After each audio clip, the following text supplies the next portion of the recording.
Well, good afternoon and welcome to Wild and Weird Radio Live. This is our live show of the podcast. It gets a little bit more interactive, a lot more fun. Tonight, we are going to have a good time. We've got I got some good stuff planned for you. And we also have a special guest over there. If you haven't, he's over that way. If you haven't seen him, there he is, Mr. Tony Breeden. And of course, I'm Ron. That is Brandon in the center. And Joe's not with us tonight. He will be back next week.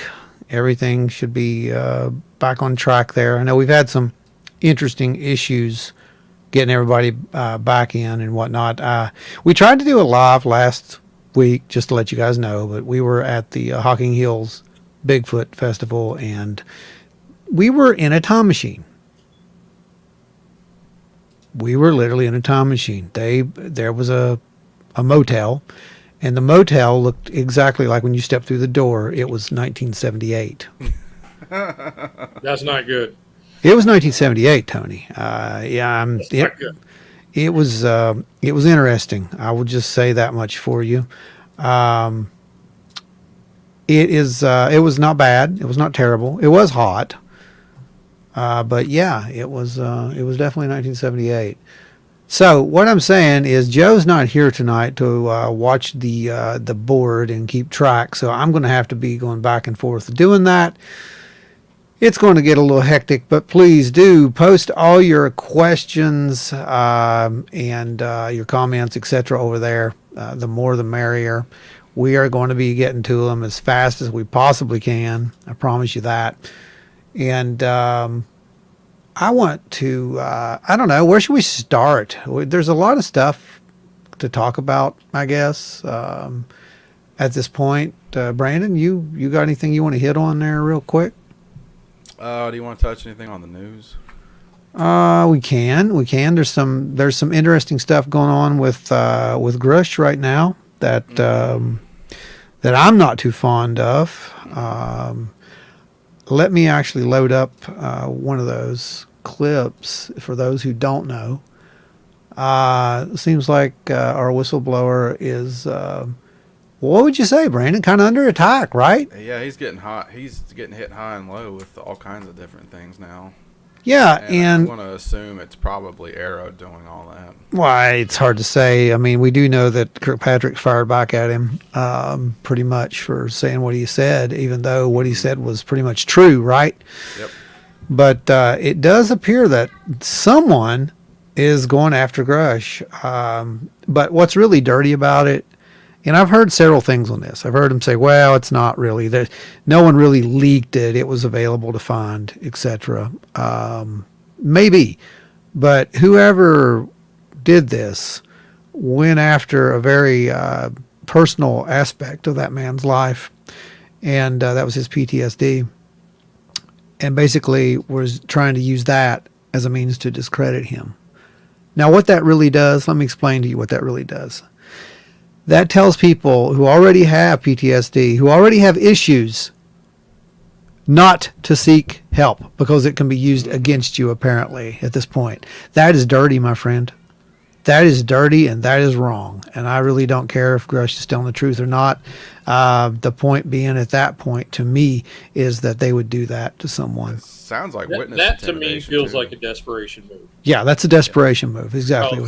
That's what that is, Tony. That's Yes. so low that it's obvious. Yeah, exactly. It's like, why not just say, yeah, we did it and be done with it at that point? Because You're actually going to get more bad flack for that, and people are going to assume that there's actually something to hide because you threw that out there. And what did they say during the Senate hearing? The senator said, if anybody goes after anybody here that's testified, we're going to take a really low view of it. It's like they're testing the waters. it is. It's exactly what's going on. And it's like, you really? I mean, did you really need to go there? No. So let me go over to the board here real quick and start welcoming some of our folks. We got the Dooster over there, Cryptids and Critters Paranormal. Welcome, Dewey. James Boggs is here. We've got, who else we got over here listening or watching? We got Teresa. I see Teresa's over there. Larry Hose is here. Welcome, Larry. Fish Belly's back. Angie, there you go. Chris Coots, howdy, howdy. Spooky Appalachia, welcome, welcome. Facebook user with a little alien head, hello, thank you. Brandon, I don't know why I almost read your name, but obviously you're there. Scott Holbrook. We have another Facebook user. Well, actually, we have two more Facebook users, I think. Scott Holbrook is here. Adam Good. Adam is back. And that, if for you folks who don't know, Adam is our what is it, executive producer, right? That's him, yeah, executive producer. I want to give a real quick thanks to everybody here who I'm going to call out.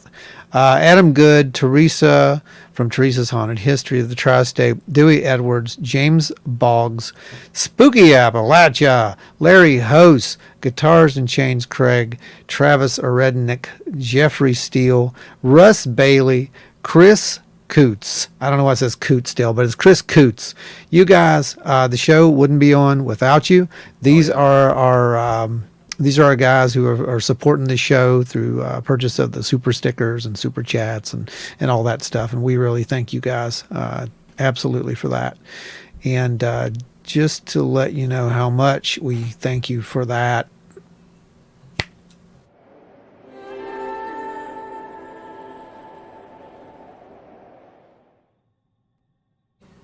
There you go. So, all right. Tonight we have with us a true legend. No, it's just Tony. No. It's just me. No, your boss. Tony. And dudes, people with money of all ages. No, that's not Tony is an author and a very charismatic and hilarious individual. If you have not gotten to go up to his booth and actually talk to him, means he doesn't agree with anything I have to say. But he says hilarious. That's what he's saying. My medical records should be released by Ron Lanham next. You watch. Oh, James Boggs, thank you, my friend. James just gave us $10 right there for James. Let's pop that up for him. Thank you, brother. That Yes, sir. helps to keep it all free and going forever, I guess, as Joe likes to say. Tony, how many books do you have at this point? Looking on the shelf, and it's at least 10. Yeah, it's a lot of books. I had no idea that you had so many books. Mostly fiction. Yeah. I write the sort of fiction that my 10-year-old self would like to read.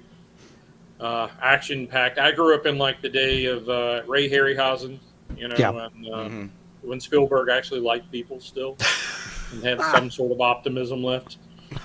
So I grew up with all of these creature films and Indiana Jones and all this neat stuff, and that's the kind of stuff I like to write. Yeah. Sci-fi, a little bit of fantasy rolled in, that sort of thing. But I also write nonfiction books, and it turns out that 2, working on number 3, are deal with aliens and UFOs and monsters, and still stuff I like. Yeah. It interests me. I absolutely. do. Yeah, absolutely. And for those who weren't there, you guys do the paranormal discussion group. And my wife does that. I sit back and enjoy the ride.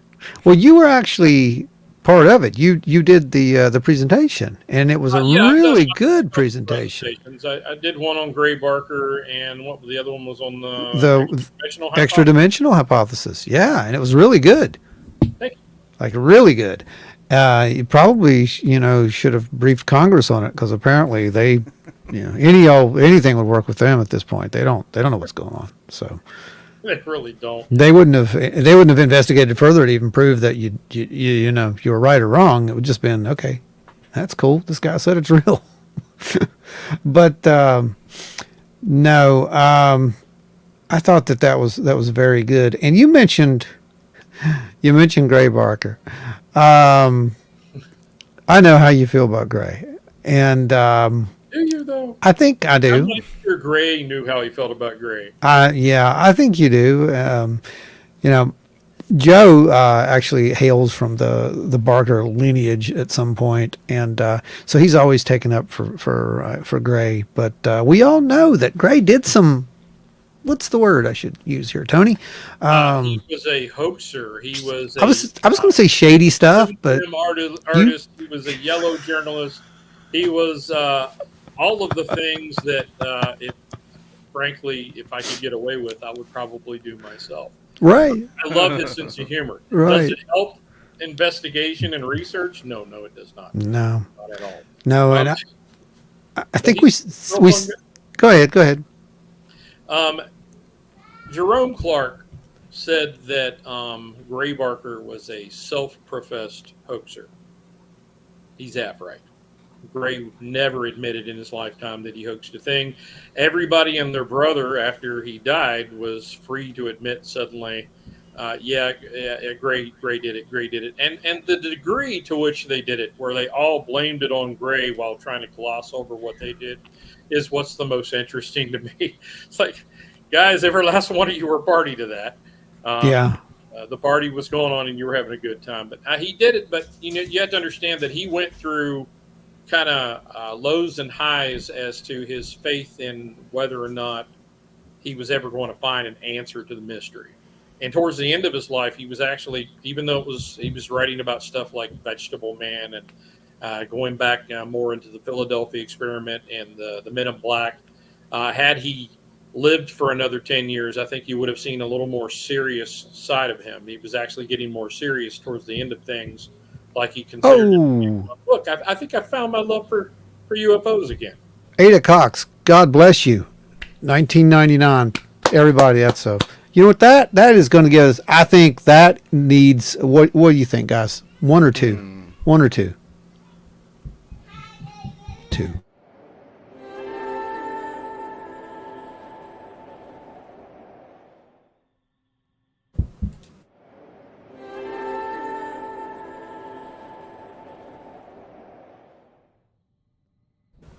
And now the new people who just started tuning in are like, what in the world am I watching? This is the part we have to explain to you guys. Sky Daddy, Matthew McConaughey, blesses those who bless us. And we can thank our executive producer, Adam Good, for that, because go back and watch the first live episode, and it was born there. Tony, Gray, let's. We know that he embellished some stuff. What was the first part? What started it? Let's go there. Can you go back? What started it was when he first came in. He investigated the Flatwoods monster thing. That's the thing that just got him in. It was in his backyard, and he investigated. He was there with Ivan T. Sanderson. And by all accounts, he got a lot of acclaim for how seriously he took the investigation, how well he conducted his interviews. That's how he started his reputation out. Very serious. A little bit of humor thrown in. He'd always been a writer. In fact, he was the editor of his school newspaper for most of the 4 years that he was in college at Glenville State. And he'd always written. When he got out of there, he wrote to the different motion picture industry magazines and submitted articles. And he always showed the same sort of sense of humor that he had. So it was a good combination. He could tell a good story, but he also got his facts straight. Then he got involved with the International Flying Saucer Bureau, Albert K. Bender. Okay, so this is where Bender comes in. We've talked about him before.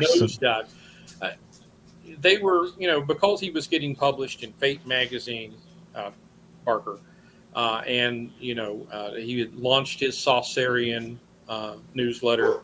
Because he had done those things, he was starting to get noticed everywhere, and he was paying attention to the different UFO periodicals that were out at the time.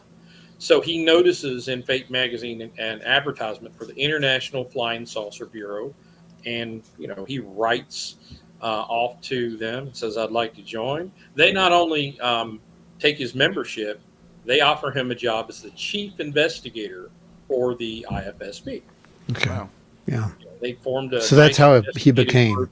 I've seen his little card, the picture of his little card. Yeah, he has a nice little card there, and you can see that he's like, and they really were international. They had members in Australia, New Zealand, France, England, Canada, United States. They had members all over, and they had several hundred members, as a matter of fact. It was a good time to be into the flying saucer biz. Yeah. It really was. But Bender, he's always been interested in movies and horror, that sort of thing, and the strange stuff. And so this was just sort of a natural extension of that for him. Well, at some point, Bender says that, hey, I think I figured out the mystery to the flying saucers. They did a couple things that I thought were interesting. You know about the World Contact Day, right? Mm-hmm. World Contact Day. Yeah. That's right. That was the IFSB. Mm-hmm. They said, everybody send out your thoughts to the space intelligences. We're going to try and get a hold of somebody. Basically, one of the first CE5s, right? I mean, that's kind of what they were doing. So, it's worth a shot. Everybody did it. The answer seemed to be that he needed to shut up and get out of the flying saucer business. That's what I got out Not of an it. answer Yeah. at all. Yeah, that's what I got out of it too. Yeah, that's yeah. It kind of reminds me of like when Christians pray their prayers and they're like, Lord, please do this, and the answer is no, and they're like, what? It kind of, I think but he suddenly publishes in the October, what was it, 53 or 54 issue of Space Review, which was their magazine, the International Flying Saucer Bureau's magazine, that he was getting out of it. He wasn't going to publish another thing about flying saucers, and that people in the flying saucer business needed to be very careful about what they did next. And then he literally closed shop. That's right. Yeah. And Barker was floored. He said, there's got to be something going on here. Barker had gotten his own visit from somebody in some sort of official capacity. They had the story is that they had gotten a hold of his membership card that he gave out to somebody. Mm-hmm. A hitchhiker, and that hitchhiker was in the hospital. They were trying to identify John Doe. And so they came and they asked him about it. That's the story he got.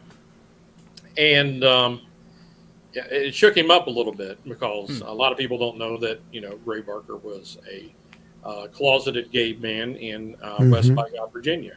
Yeah. At a time that it was not good to be that type of person at all. Right. Because we were in the middle of McCarthyism. There was a lot of. So when he got a call from the official government, he was none too pleased about it. And he started asking everybody else if they'd gotten a visit. And Bender said, no, I hadn't.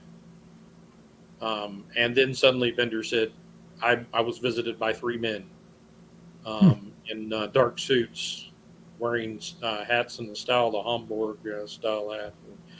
It's funny that he picks on the style of hat. It was interesting to me. I don't know why.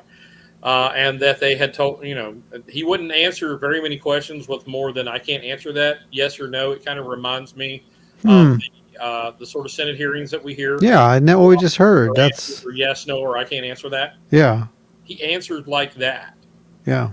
Whole big long string of questions, and the only thing they could figure out is that he had figured out what the answer was, they assumed, and that he couldn't say another word, and he was out. And it scared him to death. So Barker spent the next several years trying to figure out what that was. And in the course of his investigation, he found out that there was a guy, Fulton, in Australia that had sort of the same similar situation, that Damon Metris in Canada, I believe it was. They called him Smallwood in the book. That, incidentally, is where we get the name Smallwood in place of Derenberger in the Mothman Prophecies movie. Oh. That's why that was an homage to that. Homage to that. They knew too much about flying saucers. And he ended up writing his book in 1956, They Knew Too Much About Flying Saucers. And he was everywhere for that.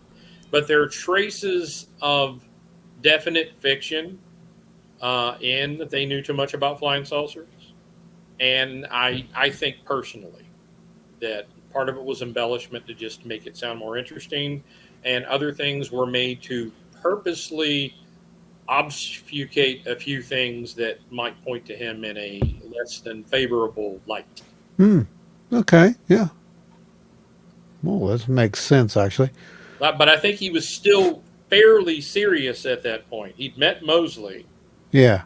Jim Mosley, the clown prince of ufology, or ufology, as him and Barker used to call it.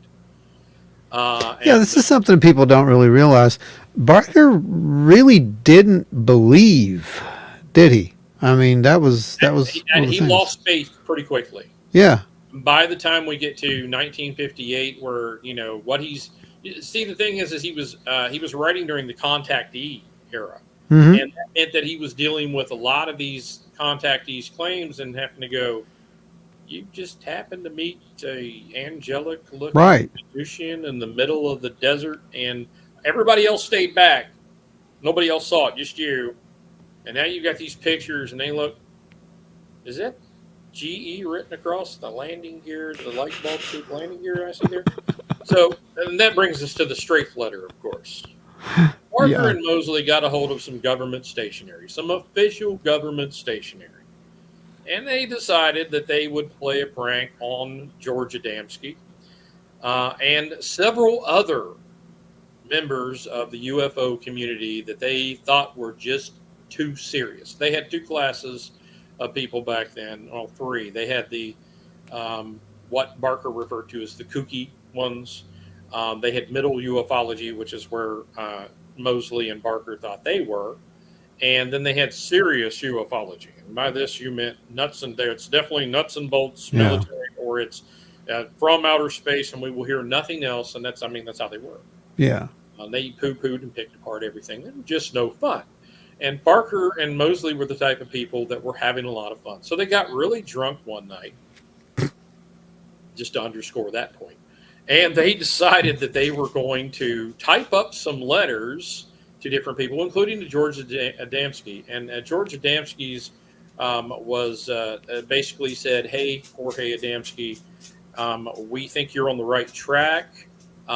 Keep up the good work. We can't say anything officially. Don't spread this to anybody, but good job, man. You're doing it.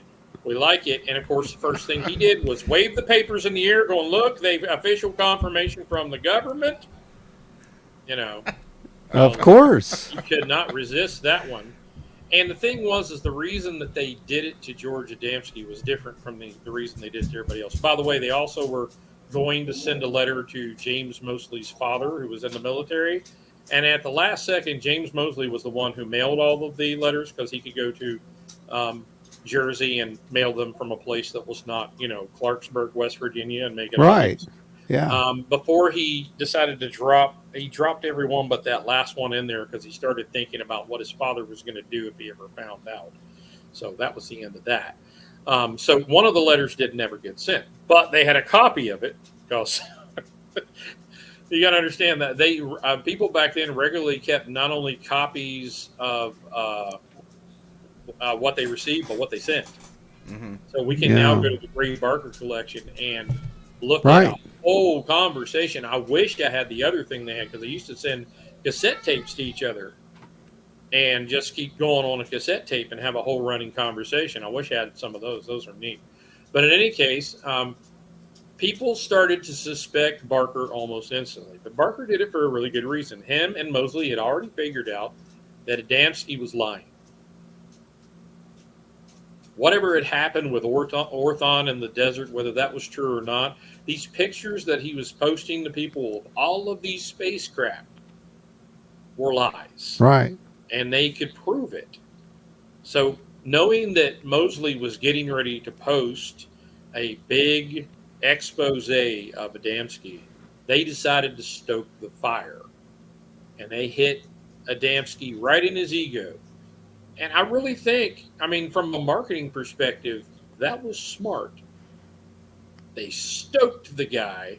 He proclaimed, hey, the government believes me. They believe me. I've got proof right here. And they were setting him up for just out of the park, baby. And they did. Wow. It's amazing. Really good way to sell newspapers. You know what I mean? Yeah. Yeah. Yeah. But people figured out pretty quick that it might be Barker. Alonzo Dove in particular was like, isn't this the same exact typewriter pattern as Ray Barker's machine? And he turned him in.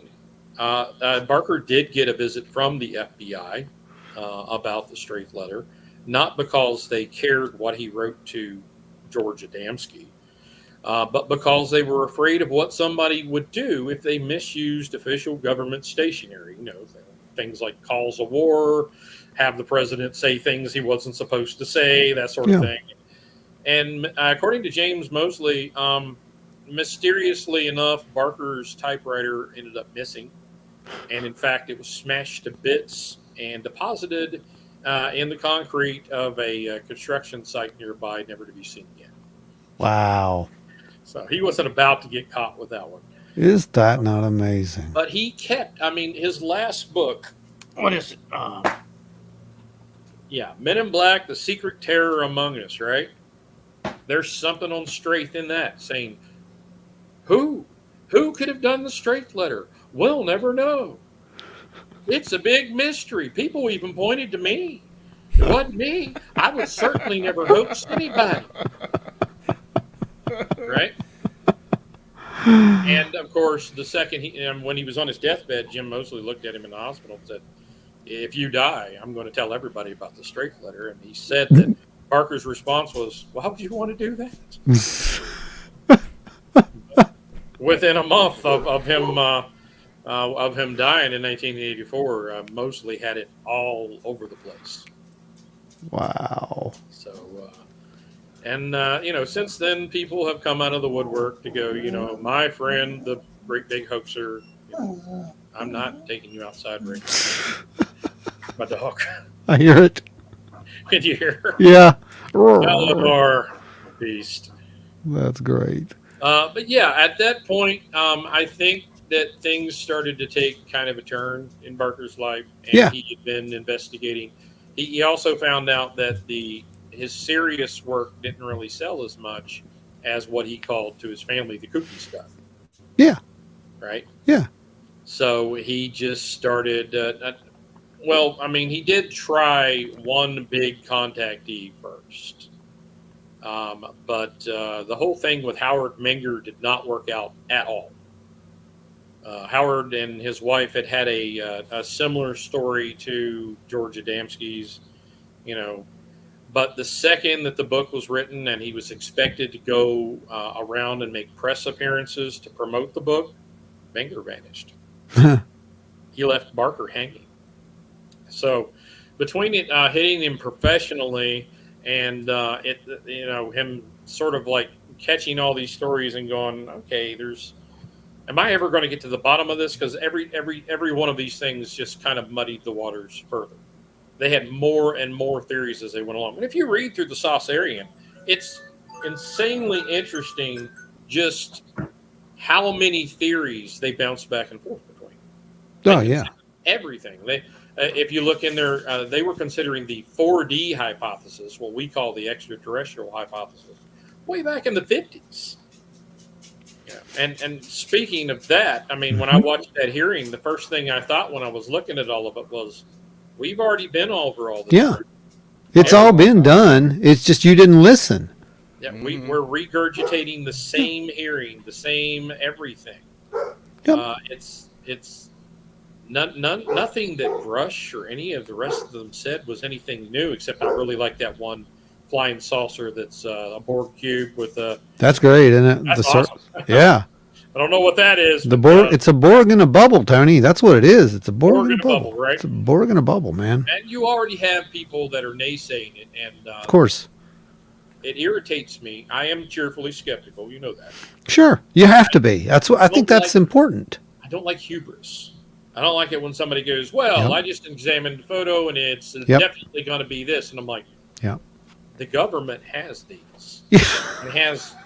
I know what you think about military intelligence, but they have really good minds working on this. Yeah, they do. Yeah. Vested interest in having an answer, and you came up with it in 5 minutes. Yeah. I don't think so. Yeah, I think they probably looked at that first. Right. Yeah, I'm with you, man. That stuff irks me. It really does.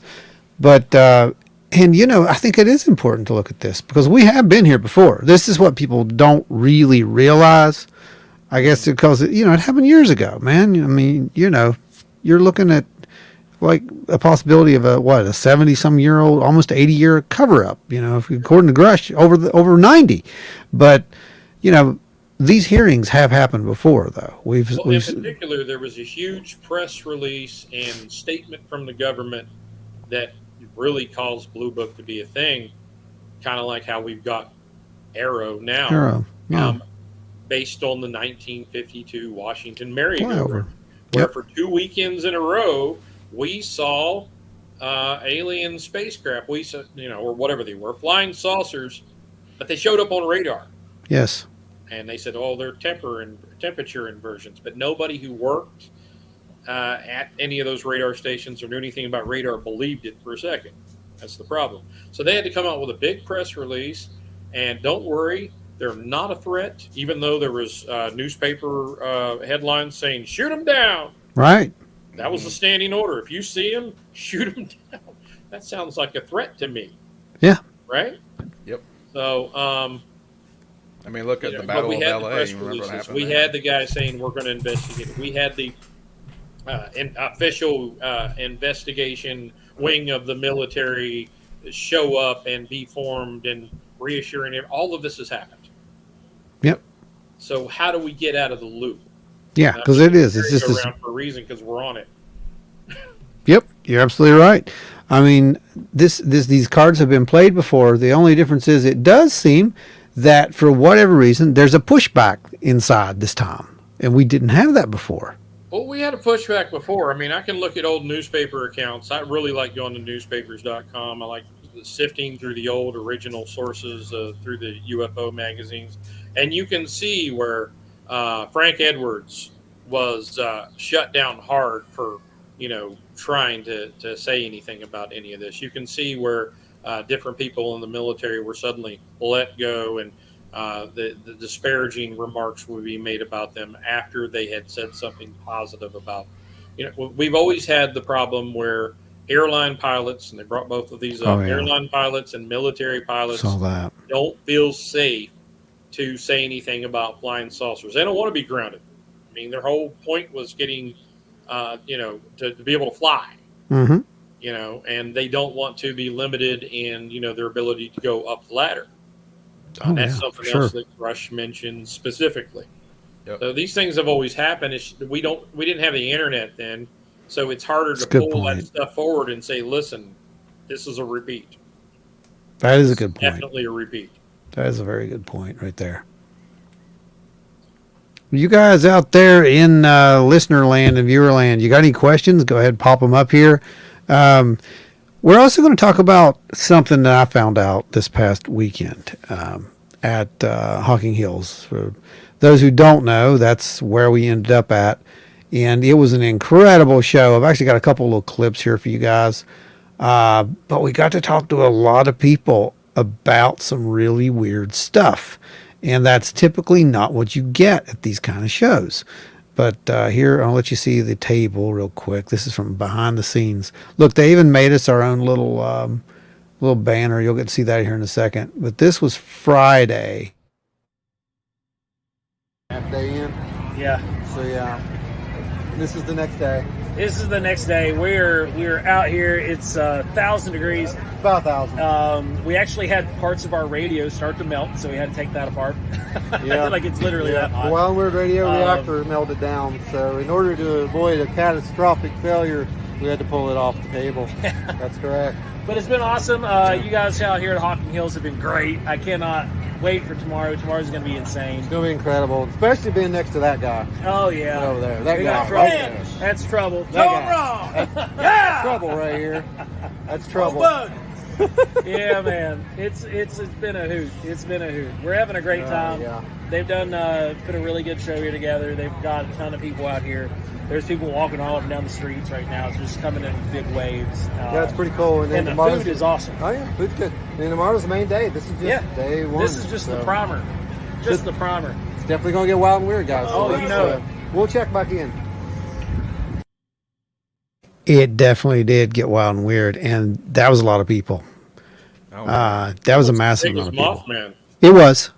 It was, Tony. Yes. On day 2, it was absolutely that big, and it was a monster. I mean, it was hot. That was day 1 there. Like we said, the radio melted. We're not joking. The hot glue that held the parts in the reactor on top of the Wild and Weird radio actually melted inside.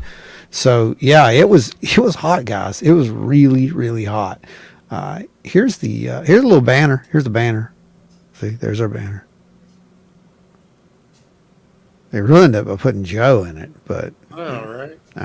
yeah, there's behind the scenes. You don't get to see that too often. But Oh, that poor guy in that Bigfoot costume. I bet he. there were 3.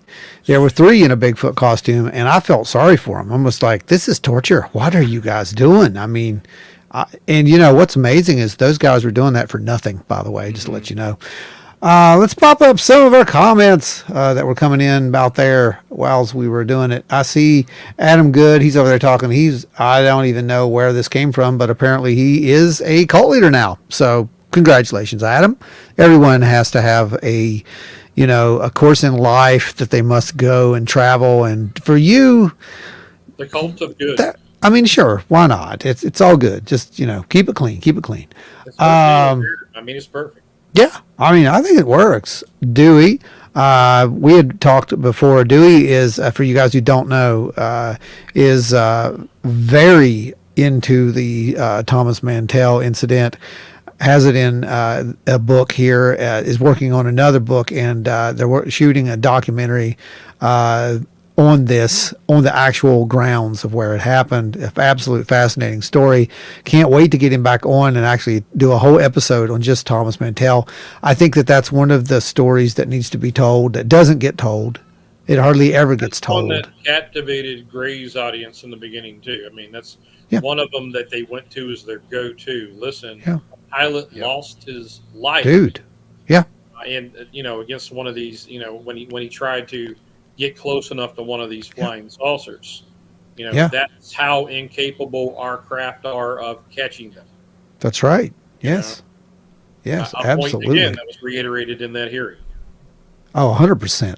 That's a huge turnout. Yes, Teresa, it was a massive turnout. To say that it was huge is an absolute understatement. And yeah, that was Wild Bill. He was set up right beside us, and he made the show for us. He's just a great guy. Me and Bill, we became friends at the beginning of the year, and we had another show, and I did not know, but he had seen our presentation, and it hooked him. And he very much respects the research that we do. He's also an incredible witness, by the way. I know a lot of people don't like the show. I don't like the show either. That's okay. I like Bill. I mean, Bill's awesome. I've even told him that. I was like, I don't care for the show, but I like you because he's legit.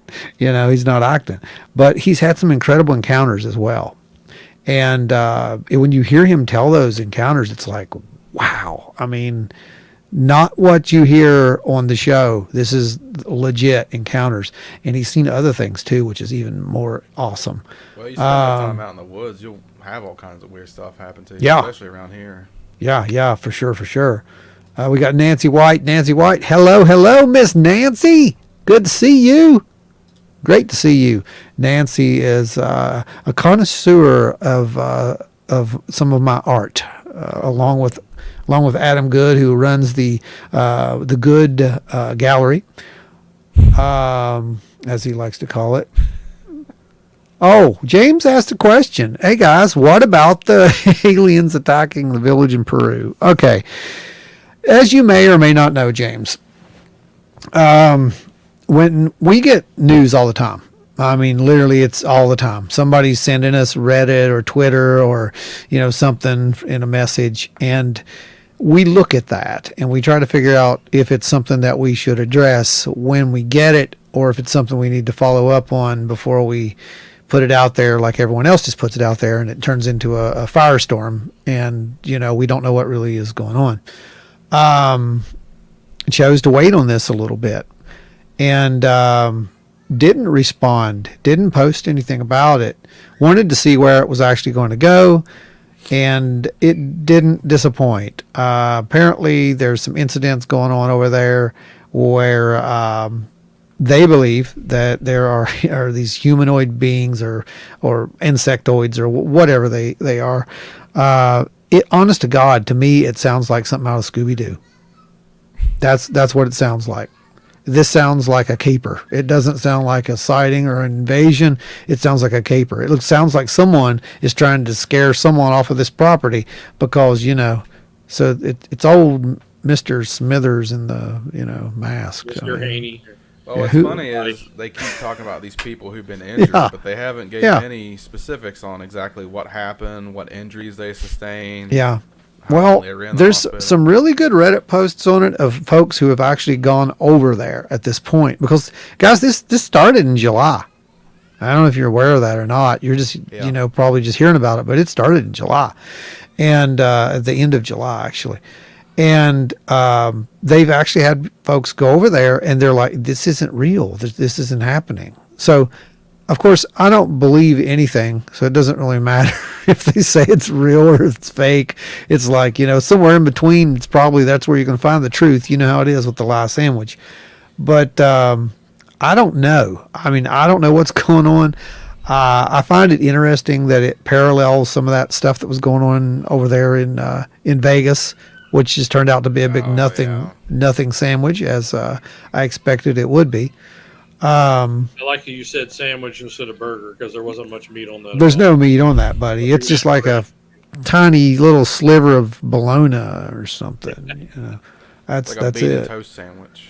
A bean and toast. Yeah, that's it. Beans and toast. Yeah, that's what it is. That's what it is. But of course, we're going to keep our ears open on this. I'm not going to say it's 100% fake. Again, there's a lot going on. I don't necessarily believe it's 100% fake, and I don't believe it's 100% real. I think there's a deeper story there. Like, for real, I think this is like a Scooby-Doo thing. I think someone's trying to scare somebody and use this for their own advantage.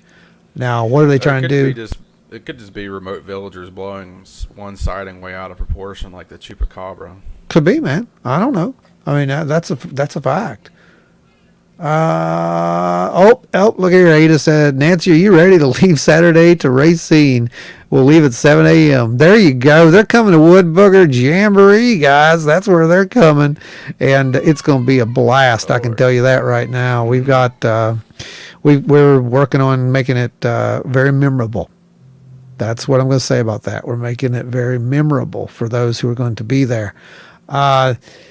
Looks like there is a little bit of a chance for rain at this point, but everything's pretty much covered, so it doesn't really matter. It's an outdoor event, of course, and we've got tents. I mean, you've got your vendors have got tents. You're under a million trees there. You've got shelters, so it's going to be a fun one anyway. And if it does do anything, it'll just pass through and make it hotter than Hades, I'm sure. What else we got? Bill, what is Bill going to be at Flatwoods? Not to my knowledge. No, not to my knowledge, unless, it just, he shows up. He's not scheduled. Let's put it that way. So no. That reminds me, my husband submitted a sighting a few days ago. He's had some weird experiences over the past few months while out walking the dog or sitting at the dog park. Wow. Now that I'd like to hear about, because it apparently, I don't know if you know this, Tony, but there were some sightings that took place at the end of July this year. Mm-hmm. And they stretched all the way from Pennsylvania all the way down into West Virginia. So we've had another flap? Yeah, we had a mini one, is what it seemed like. It was like a couple of days. I was sharing it back and forth with Stan. Well, actually, I was collecting it here, and Stan sent me a report, and then he was like, "Hey, I got word that this happened in your area," and sure enough, it did. It did happen in our area, and we actually had a write up on it that he put up there in his newsletter. But it wasn't just us. Like I said, there's been a mini flap. And it's kind of weird. I'm not really sure what was going on there. I know a lot of people had said, well, there were meteors and whatnot. And yeah, there were. I saw a really good meteor. Yeah, there were, but what we got reported wasn't. They don't do that. But speaking of meteors, I did get to see a really good video over the weekend down at Hocking Hills. One of the guys, he had a video of this thing going down over his area where he lives, and I kid you not, when it exploded, pieces were falling off, and you could see them below the tree lines. That's one thing about Tunguska that I don't believe. Like, I don't get believe over it was there. an exploding meteor, because there have been chunks of it. Get over there and get it. So hopefully someone's going to find some pieces. Ashley's here. Russia, right? What's that? So, he was mentioning the was it Tunguska. Tunguska. Yes. I was going to pronounce Siberia. it wrong. What? Yeah, that's Siberia. Yeah. You were saying you didn't believe that was a meteor. Yeah, I don't think so. You know, you can go up there today, and there are still trees laying on the ground from that, and that was over 100 years ago. It's an extreme remote site. Yeah, it is. And, it's also a huge area. It's like 200 square miles of flattened trees. Yeah, the theory is that it buried itself, but, I don't know. Never know. Well, that's the thing. I mean, if it exploded in midair like it did, some of the chunks should have hit the ground. They should. There's a midair burst. Ashley's made it. Good to see you, Ashley. Good to see you out there at Hocking Hills as well. That was awesome. Let's see. Who else we got? Anyone else? Nope. Okay. I got another little clip here somewhere. Oh yeah. This was the. You'll like this. You'll like this one. I think this is our lecture. Actually, it's part of it, not all of it, because it's way too long. But this is how it began for those who didn't get to see it. It was pretty cool. All right, I think we're ready to go up here. I was telling these guys outside, you must have a really good presentation when Cliff Barrett is your opening act. Right? So, these two have my tremendous respect. I follow them both on Facebook because I drive through West Virginia to get here. There are no hills in West Virginia. There are no flat spaces in West Virginia except the interstate. They hike straight up and down when they go into the woods, and they do it a lot. So, ladies and gentlemen, without further ado, Mr. Ron Lanham, Mr. Joe Perdue.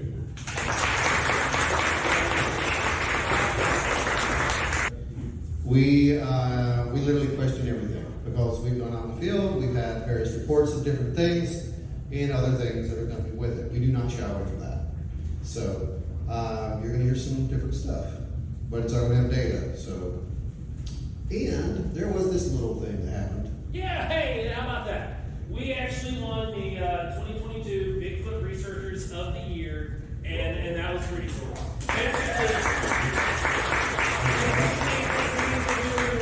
Weirdos out of the group. Yes. And they're like, those guys. Yes. That's who we want.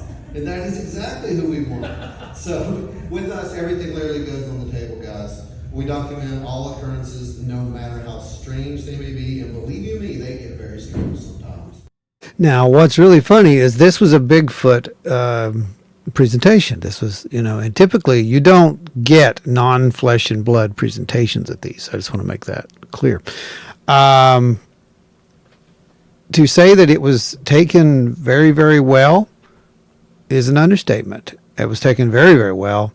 And I want to share with you just one more part of this, and this was the question thing that we do at the beginning. I learned this from Stanton Friedman, by the way.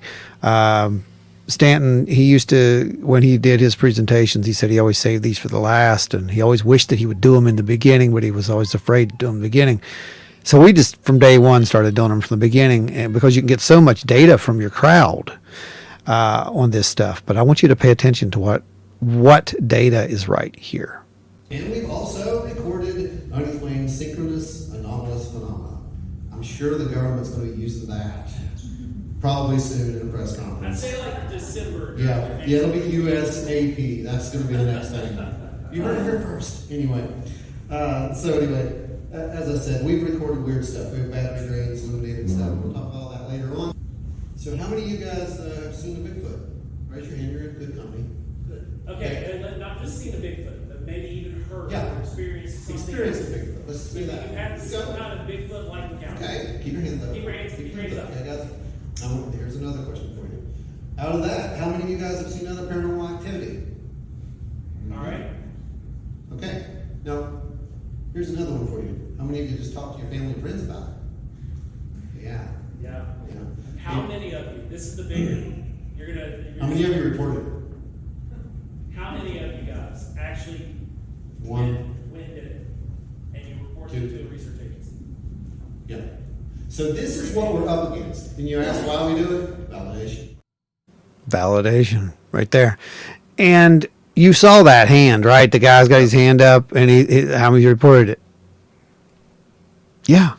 I mean, it's pretty common. But you also noticed something else there, right, Brandon?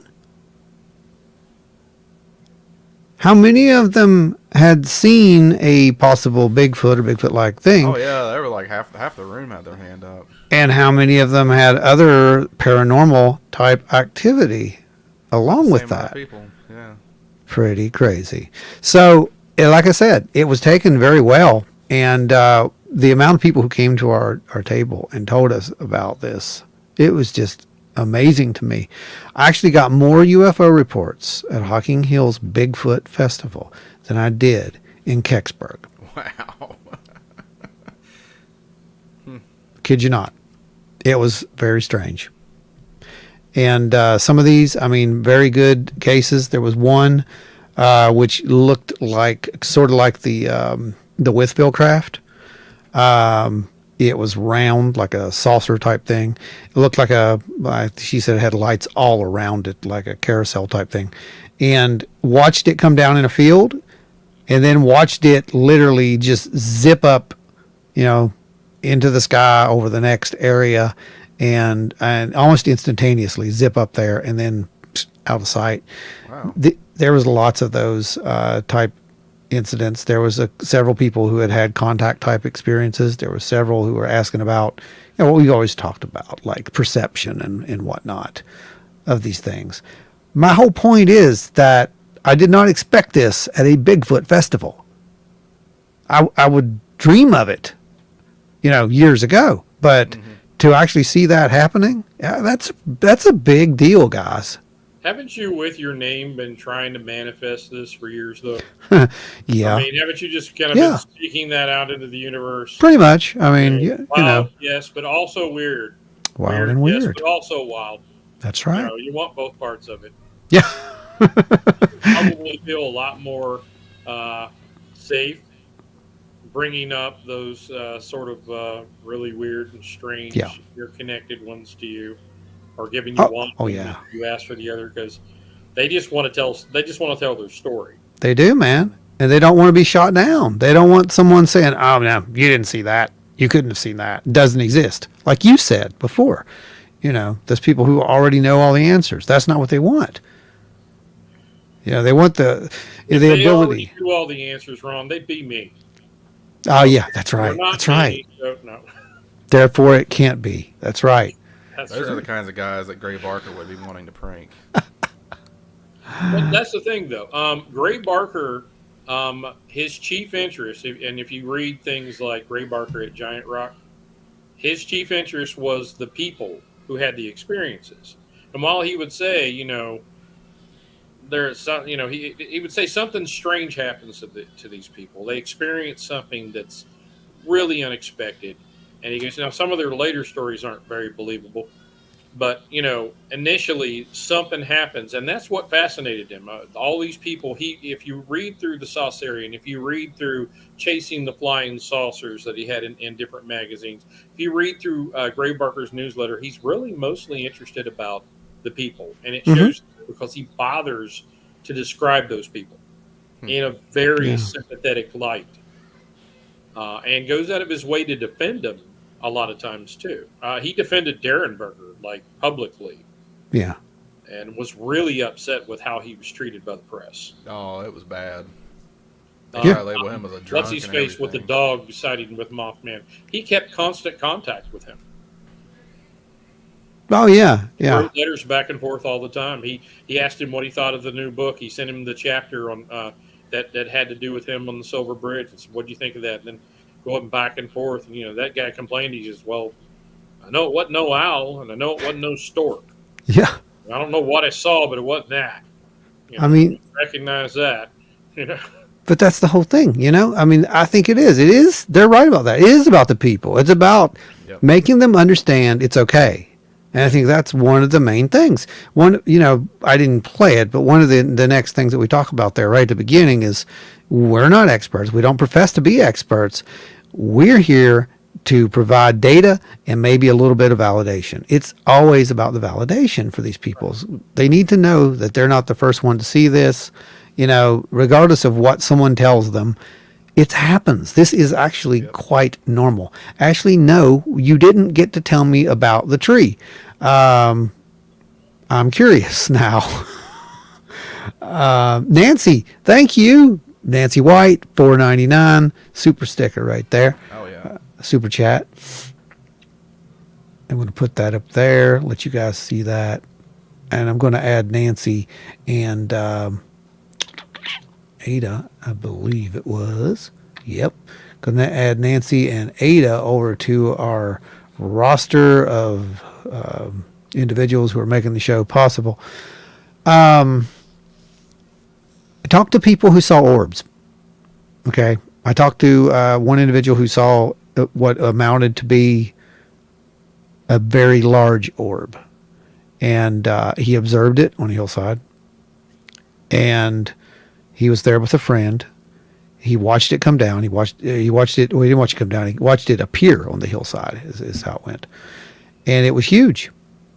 And he decided they watched it enough and he was going to go in and grab his phone and try to get some pictures of it, video of it. Mm-hmm. Goes inside, comes back out. It's gone. And his friend's like, well, it left. And he's like, well, what do you mean it left? He's like, it blew into pieces and dispersed. Like all these little pieces shot off, like multiple. Like a firework? No. It was a big one solid orb. Mm-hmm. And then that's what I asked. And a big orb. And he said it literally just split into all these multiple pieces. Oh, like a lava lamp. And they all just shot off in different directions. Mm-hmm. Absolutely amazing. Who is messaging me on a live?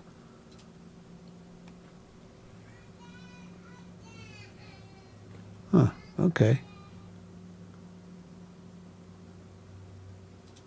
That's weird. All right, we got that. But yeah, we've had some incredible stuff going on out there. And people are seeing it. They're interpreting it in different ways. And I can't help but think back about some of those early contactee people when I hear these stories.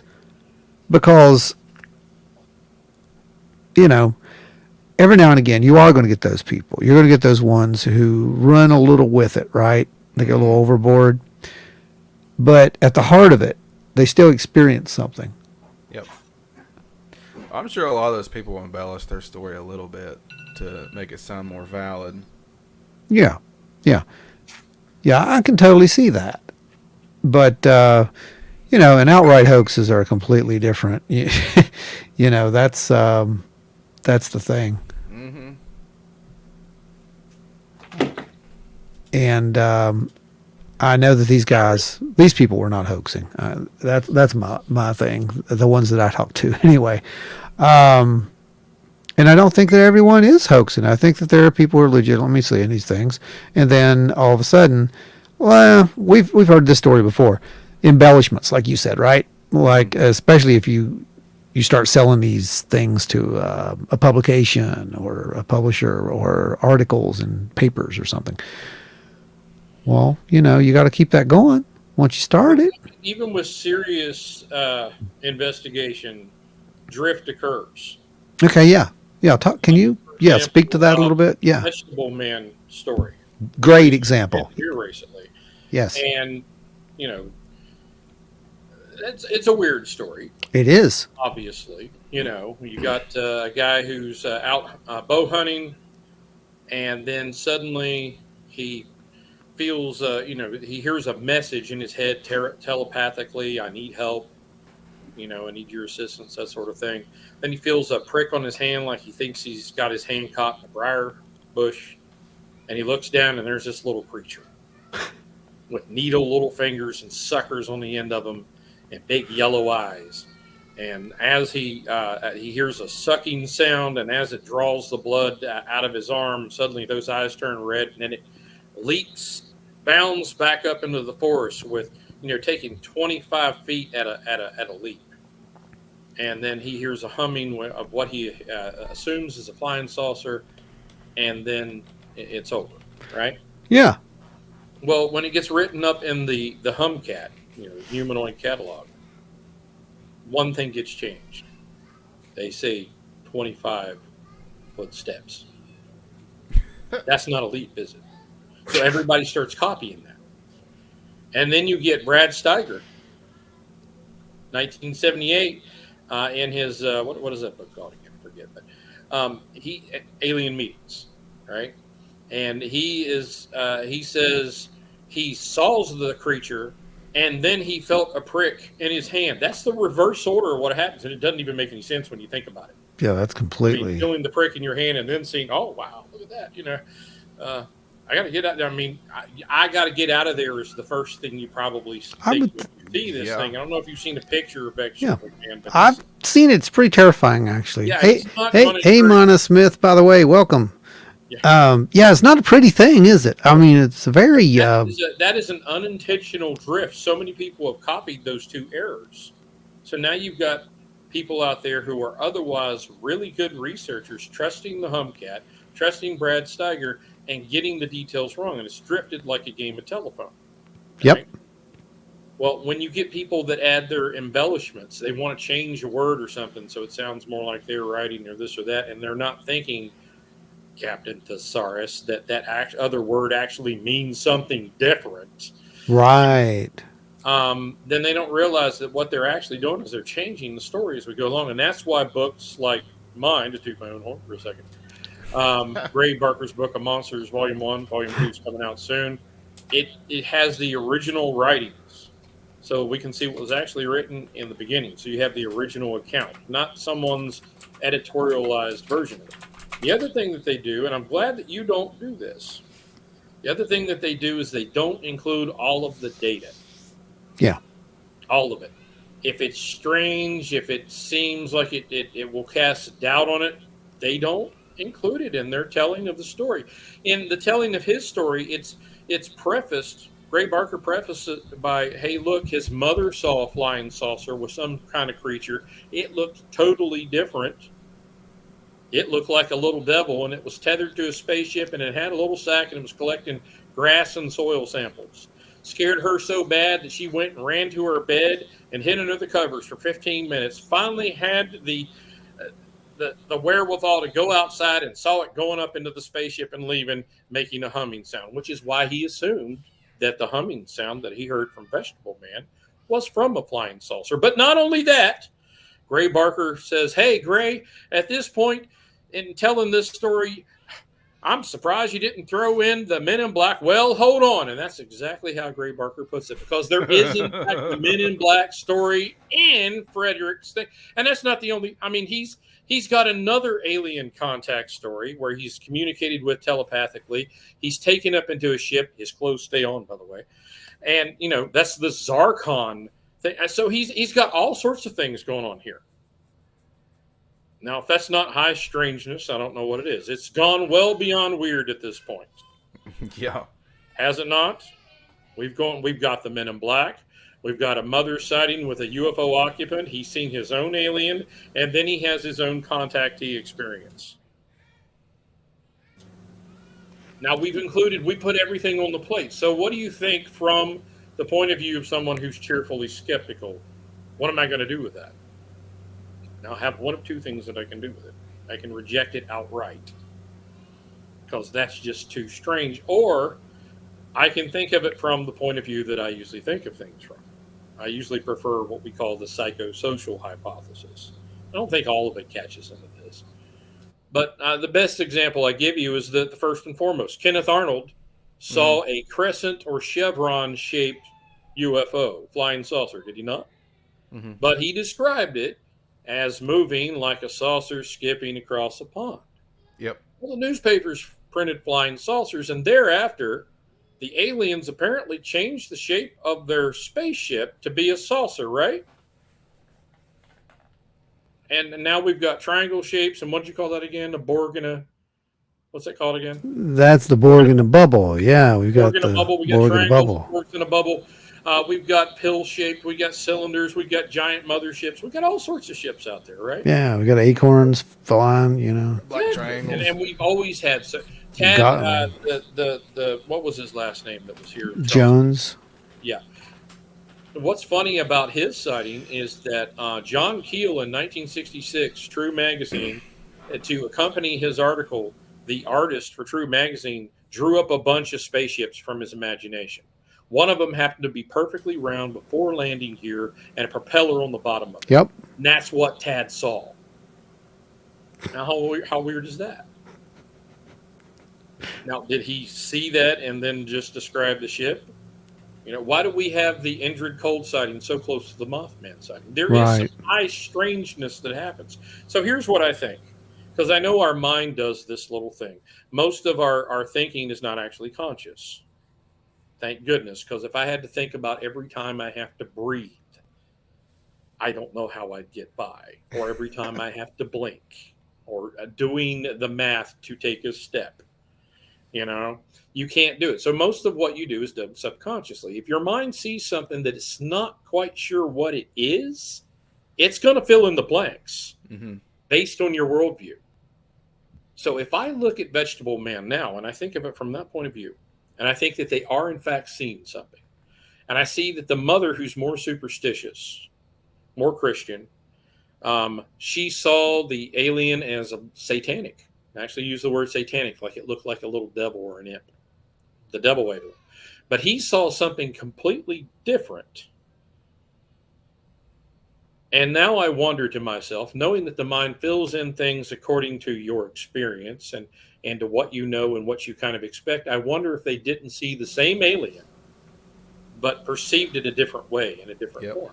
And this is what we're kind of finding out with some of this current way of thinking, that there may be something there that can manipulate just what you just said, like the perceptions, right? Well, what if it's not manipulating? What if we just can't see it? Something comes through the veil, so to speak. Yeah, right? yeah. Something comes through the veil. Our mind subconsciously is trying to categorize it, identify it, filter it, trying to figure, okay, this is what that is. But it's going to be unique to each person because we have unique experiences. We have unique cultures and unique backgrounds. You know, and this might explain why in South America in the 50s you were having these little hairy dwarves, and you were having these little men with their little pails of bucket over in California at the same time. Yep. They weren't hairy. You know, it might explain why, you know, the aliens have changed. What fascinates me, though, is that even within all of that, you have things like the Flatwoods Monster and the Vegetable Monster and the Pascagoula creature and things that are just so far out of the norm. And that actually makes sense. Most people are going to have a general concept because they're not really, maybe they don't have that, they haven't consumed a lot of movies or sci-fi. They haven't studied UFOs and whatnot. So that when they see something like this, their mind's going to go gray. Or it's going to go ghost. Right. It's going to go, you know, something along those lines that meets their worldview's requirements. That's demon. Yep. And I'm not saying the supernatural doesn't exist. I am a Christian. I've written books from the Christian perspective. I believe in God, angels, demons, what have you. Okay? That's not where I'm coming from. I'm just saying from the perspective of if something is coming through the veil and we can't figure out what it is, our mind's going to interpret it. Yes. Whether you like it or not. Yes. We're kind of the co-pilot. Yeah, it's true. It's absolutely true. Yeah, I 100% agree with you on that. Adam, Kenneth Arnold had a pet owl. Well, I had a pet owl too, but it wasn't a pet. It was a rescue. But it was a real owl. I'm pretty sure. Wait a minute. Why weren't you sure it was a real owl? It's a joke. You know. It wasn't Mothman. Maybe it was Braxy. No, it really wasn't. It was. I mean, name a cryptid. No, it was an owl. The Grafton monster. That's a bunch. Oh my gosh, that's a great one. So I had a little sketch that I did of the grafted monster. Someone picked it up there on the table. It was like, "What is this?" And I'm like, "That's a good question. I don't." I mean, I think that's probably a really good example of, going around a curve at 50 miles an hour, seeing something by the road, and letting your mind do what you just said a little bit ago, and do its best at interpreting what you just saw. But I think honestly, he probably might have actually seen a mangy bear because they have that grayish skin underneath. well, it's totally possible, man. I mean, Somebody suggested a polar bear at the time, and somebody's like, "Has a polar bear escaped anywhere?" polar bear. Jeez. Seriously, that was one of the Oh, my suggestions gosh. in the newspapers. Polar Wow. bear, and it was like, well, that's left field. Oh wow. No, but Well, I mean, you think like that though, yeah. and then you like read a report of there's a monster in where was it? It was in South Africa. Yeah. And one of the sightings is like somebody says, and it's this same creature we've been seeing all this time, but this time it looked like a hippo. And then somebody's like, well, we actually did lose a hippo. Yeah. It's probably the hippo. So that one becomes like the one outlier in this whole group of it was probably giant snakes. Oh, have you heard about the breeding population of hippos that's in South America after that one drug lord died? What? His own personal Out zoo of place of them. animals especially when they were kept as pets or something. Oh, geez. Like that. It creates all sorts of issues for any kind of serious study of Oh cryptids. wow. Yeah, I there's gonna didn't be a lot of expect that weird to be cryptid there. sightings. I mean, I can totally see it though. I saw a dinosaur swimming across the ocean or the river. Well, I mean, I could see that. I could see someone doing just that. I did meet some people whilst at Hocking Hills, and I'm going to do a call out on these guys, and then we're going to do a drawing. Actually, we're going to do a spin. I just entered their names over here, and we're going to see who wins. But we're going to do a drawing for a couple of prizes, and this is for them because they took the time to actually come to the booth, talk to us quite a bit.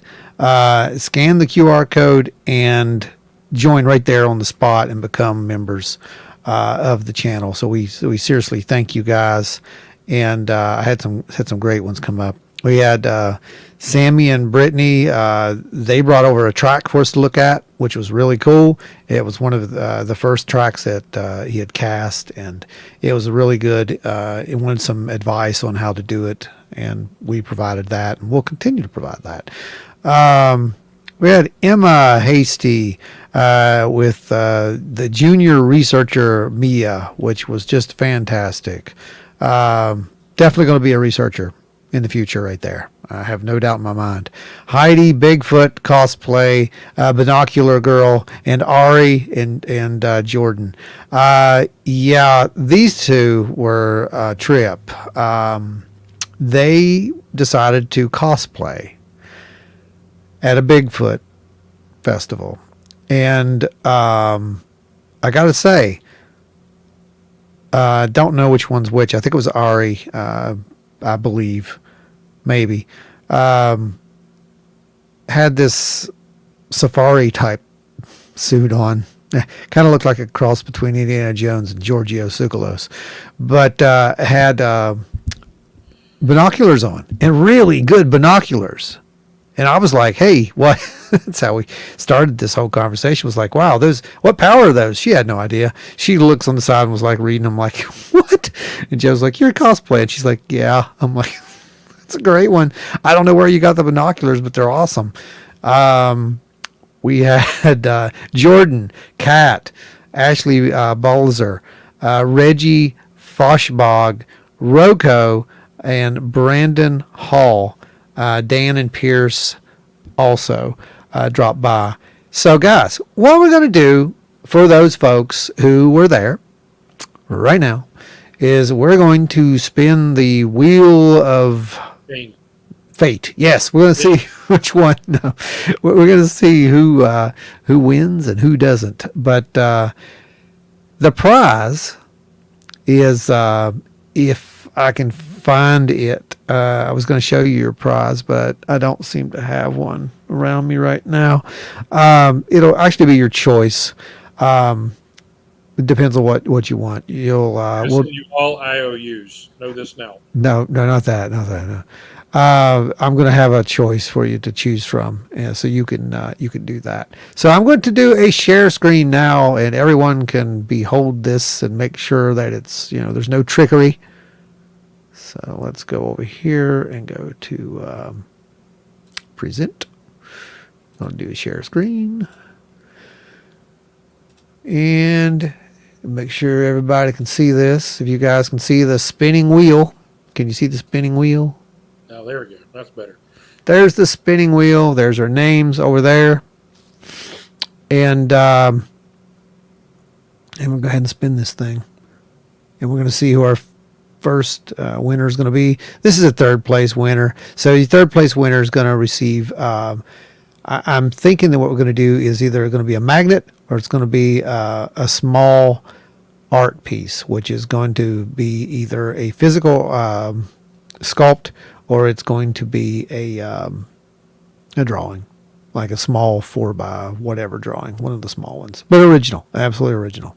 So here we go. We're going to click the spin. Who's going to be? Who's going to be? It's going to be Emma Hasty. That's who it's going to be. So, Emma, congratulations. You're going to be the third place. I'm going to put that down over here so we can contact you. If you are listening, please get a hold of us and we will get your information and get your prize out to you. Well, I should let you pick your prize. Hasty. Okay.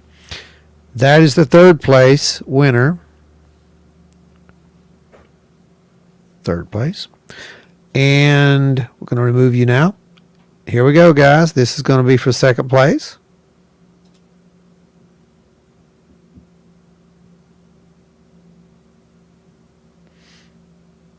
I'd like to remind you there's absolutely no... Sammy and Brittany are going to grab this one, and that's awesome. Sammy and Brittany. This was absolutely of no cost to anyone. This is a free spin because they did nothing but come over to the table, talk to us, and become site members.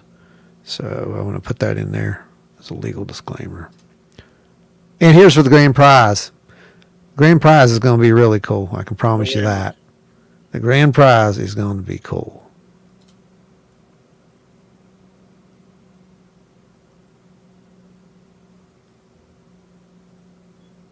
Looks like it's going to be Dan and Pierce. So, guys, if you are here, please reach out, get a hold of us, so we can get this taken care of and get your goods out to you. And thank you for following, subscribing, and all that stuff.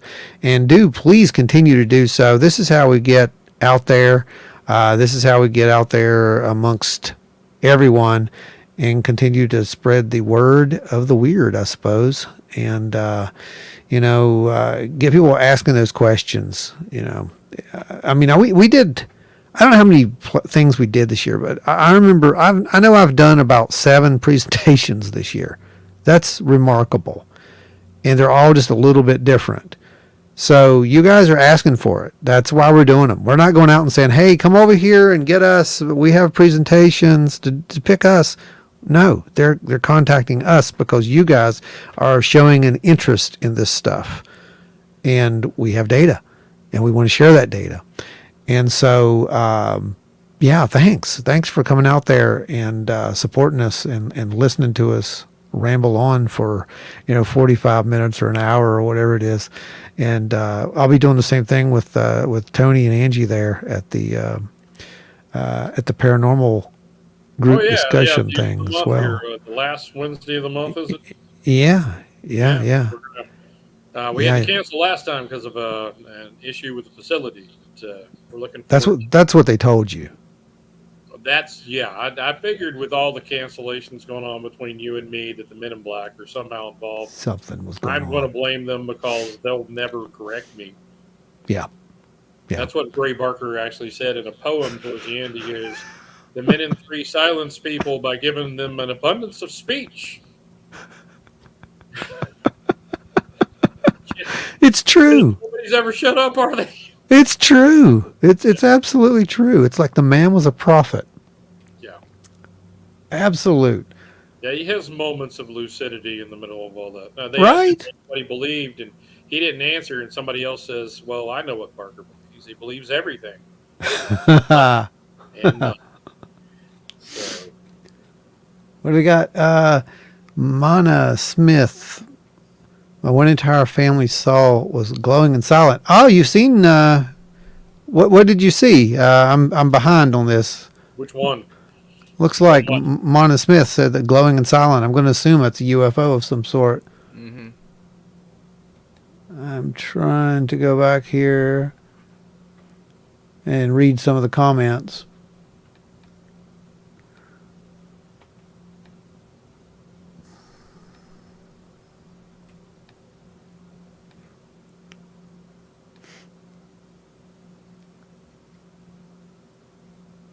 Okay, everybody's just saying congrats, everyone. Congrats, everyone. Okay, that's good. Angie just gave the location. You know, I need to put this on here too because people do ask about this all the time. Where the Historical Society's building is. It's at 404 4th Avenue, St. Albans, West Virginia. That's where it's at. And it's a really, man, you guys, I'm telling you, she's doing great. I said that from day one. It's really good. I think we're talking about doing the paranormal potluck again this year. And oh, man. Dress up, speaking of cosplay. Hey, you know it. Come on. Man, it's going to be near Halloween. You got to do something. Got to do it. Let's do it. Let's make it bigger. I'm on board. You know I'll help. We got Teresa over here with the super sticker, making it free for everybody. Well, y'all just making it rain tonight. Bless you all. Thank you. Thank you. That's how we keep it free. Yeah, when you guys get that figured out, let's we'll promote, we'll promote it out, obviously, and see if we can pack that place. And it doesn't take much to pack it, but it really doesn't, but we'll pack it though. Yeah, it's going to be really good. The presentation I'm doing, of course, you guys may or may not know the presentation this year that I had been tweaking since Withville was the case for contact. What was more strange was literally that when we were supposed to give the Withville presentation, that was right before Grush came out, literally days before Grush came out. So the case for contact just seemed to be moot at that point. The next time I was supposed to give it was just like at the beginning of last month, and that was at Kecksburg. And again, there's more UFO stuff coming out right then. So it's like every time I have to do one of these presentations, we get like this massive something in the UFO field. So I'm not convinced that at the end of this month, they may land in St. Albans, is what I'm trying to say. It's very possible. I mean, you're attracting it. I keep saying. I don't know. You pick the name Wild and Weird. Yeah. I'm pretty much figured out at this point that Joe covers the wild and you cover He does. Yeah, that is the on. That's actually the truth of the matter. Yes. Yes. I just kind of assumed. It is the truth of the matter. And if you go back and watch one of our very first, I think it was the very first live that we did. We did it from Ridenour Lake. They had a little thing that they did, the Ridenour Regatta down in Nitro. And it wasn't even a wild and weird thing. It was just us, I believe, at the time. And we were down there vending as wild and weird. But I think it was posted might have been to my personal page. I don't know. But either way, I had said something like that. I'd said, I am the weird, the wild's not here today. Talking about Joe because he couldn't be there. And we just kind of ran with it. It was like, well, it makes sense. He does the flesh and blood, wildy kind of thing, and I do the weird stuff. So it's like, hey, that works, wild and weird. And yeah, it's kind of like which one's pink. You know, it's kind of like that. So I'll take it. And I'm good continuing to make it free for everybody. And I believe we have to get a couple of Sky Daddies in here now.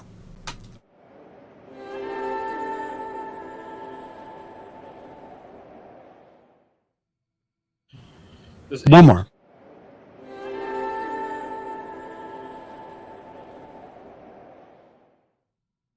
Okay, we got it. Go ahead, Tony. Thank you. There it is. Sky Daddy doesn't smite people, does he? No, he does not. He does not. That is a rumor, a terrible rumor that has been coming. It's all over the internet. You know, I think it's fake. But I'm actually going to work on a new Sky Daddy because that one's getting kind of old. I'm thinking about making it something special, and we'll bring that out here real soon. Dude, it has been an absolute whirlwind of late trying to get things made for shows and get presentations made and keep sanity. Sanity is hard. I decided to let that go when I had when we, added the fourth kid to the fold. How bad? I'll bet so. Hi, Sanity. Yeah. I barely knew thee. You will not be missed at all. I probably won't remember your name. That's so true. Oh my gosh. Well, we have a lot of fun though, and that's the good thing. If the Breeden show up, you know that you're going to have at least 6 people. Oh yeah. That's crowd. true. I know. I mean, anytime I see you guys on an event list, I'm like, wow, we paid for it. No, I'm kidding. But yeah, that's pretty good. I'm checking. I'm just going back and reading. It's kind of hard to multitask for me. I would not be good at fast food. I'm just going to tell you guys that right now. It's like, oh, you wanted what? Bread on that burger? I don't know. That sounds weird. Anyway, you guys got any questions? Come on up here and speak it up. Speak it up. And I am reading them right now, so we'll get them on here. Anything goes as far as high strangeness. That is. That's. I got a question. Yeah, let's hear it. Did you see this? There's a video of a guy out there. He picks apart. He's a mentalist, and he picks apart body language. What? And he picked apart the hearing. Oh, that's interesting. Yeah, to look at what the body, kind of like Lie to Me. Remember that old show? I do. Yeah. I looked at it to see, he says, well, I'll look at a couple things, and he goes, I can't guarantee that they're lying because, there's a couple of special considerations with these guys. First of all, they're military, they're intelligence. Yeah. They're harder to read. They're well aware of their body language. But he pointed out things like the fact that they all were sitting up straight with their hands in the same basic position, mirroring each other. That means that they were having a united front. Mm-hmm. He says, I can tell you from the body language which senator is the most skeptical about UFOs. I think we all knew that one. And he goes, and the guy that is the most true believer is sitting right next to him. And he goes, and if you watch, while the skeptical one is talking, the true believer is staring daggers into the back of his head. And the same thing happens later when the true believer starts talking. The skeptical, I saw that. Show me state was just glaring at him. I was like, that needs to be a meme. Yep. But he says he noticed he could figure out which ones had actually seen with their own eyes. And it was only, I can't remember his name, but it was the fellow that was off to the left-hand side when you're facing them. Off to Gresh's, it was actually off to Gresh's physical left on your right. The guy that saw the Borg in a bubble. No, the Borg in a bubble. Yeah. He's the only one who's actually seen a UFO. That's right. The one off to the left, he said he switched his language, and there was a couple of physical things he did. He switched his language from I saw on radar, and then we saw videos and we witnessed, and he goes, that's telling you that all he's seen is a video and then his own radar confirmation stuff. He didn't actually see the crap physically with his own eyes. Some of the other members of the group did, but he did not. That's interesting. Rush just knows things that he's been told. Oh, yeah. His body language and from the things he said. So I found that pretty interesting that he can, at least with the body language. It is interesting. In this group, we can tell you who witnessed something. Yeah, that's pretty interesting.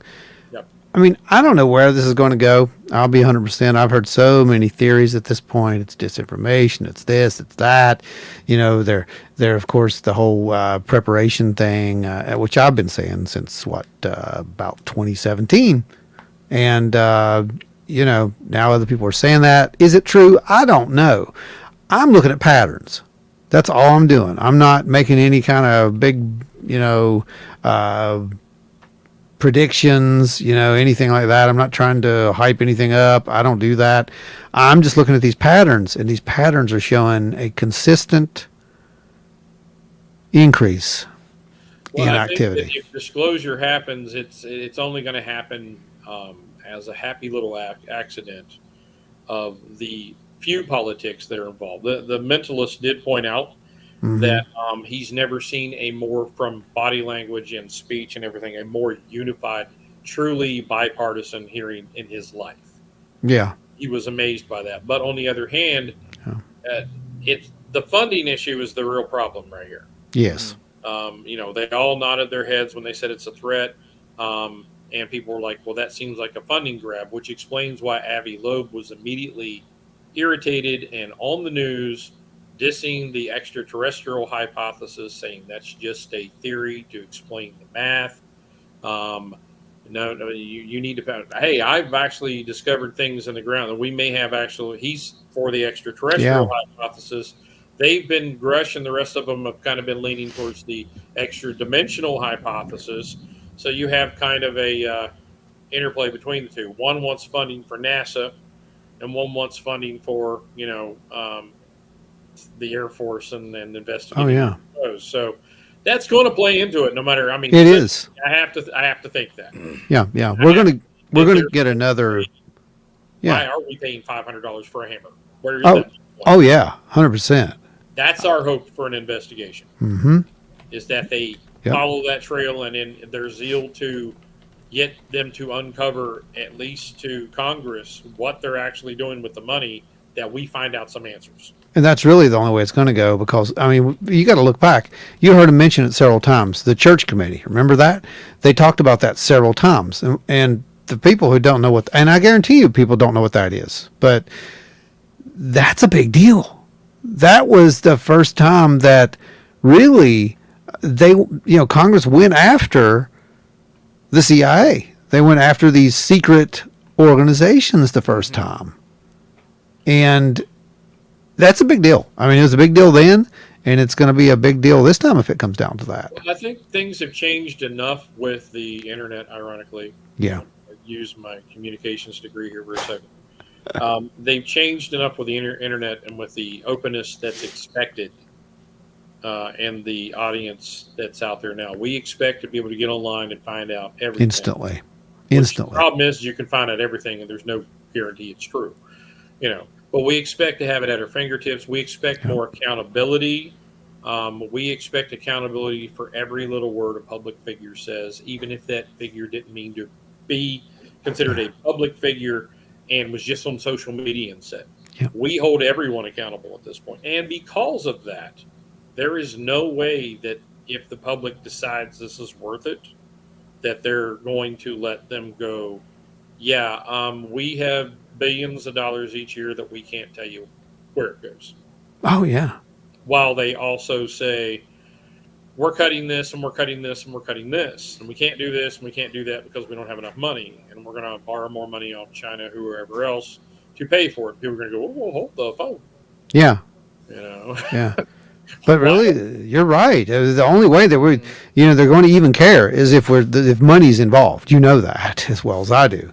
And in this case, people want to know. They feel like they have a right to know. Each president has been pressed upon increasingly to give an answer to the alien question. That's right. We've seen it. Yep. Yeah. It's a big deal. And, for something that gets made fun of, that's been made fun of for decades and decades, it gets asked in some very high up spots. It does. And people get irritated. I mean, even on this, it's like, well, we couldn't get right into the skiff. Yeah. Well, that was We a saw that. stonewalling measure. Yeah, There that's was exactly what it good was. reason to do that. Yep. But that's, that's what they were saying, that, this is, they were pretty much stonewalled every step of the way, right down to trying to, I think, rent the building, I believe is what he had said there at one point. Yeah, and then It's like, the wow. one that mentioned, I forget which senator it was, he mentioned something along the lines of, I had to remind them that they answer to Congress. They answer to someone. They don't just get to say, no one's allowed to see this and stuff. Yeah, So right. you don't have clearance. Well, you answer to someone, and that someone is actually me, is what he was saying. Yeah, that's exactly what it was. I'm really interested in why you think I can't ask. Yep, exactly. DA, don't you think most of that info is in the hands of corporations for this very reason? No FOIA. Yeah, that's That's the one I left Yep. out. Corporations. it's truth. I mean, that's a fact, and yeah, you're absolutely right. That's why you do that. People don't seem to understand how that works. It's a trade secret. It's it's a trade thing now. You can't just go in and demand that. Well, Avro, you remember the Avro saucer, right? I do remember the Avro. Yeah, the Avro We car. borrowed that. I acquired it from the Canadians. Mm-hmm. Never trust a Canadian. Look, they blow.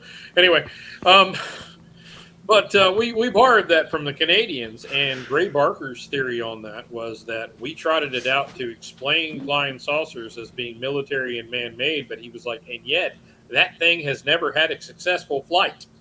Yeah. It's true. Yeah. So, Yeah. you can't always trust the corporations. The corporations gladly went, oh, yeah, we've been working on this for years, and the government's totally fine with us not having anything that works for all this money. Well, it's true. I mean, the. It does work, because I know they're not just giving you money for nothing. Oh yeah, absolutely. Yeah. But that's the whole point. They want to make sure that what in the world did my light just start doing? Mm-hmm. And it looks like a disco over here.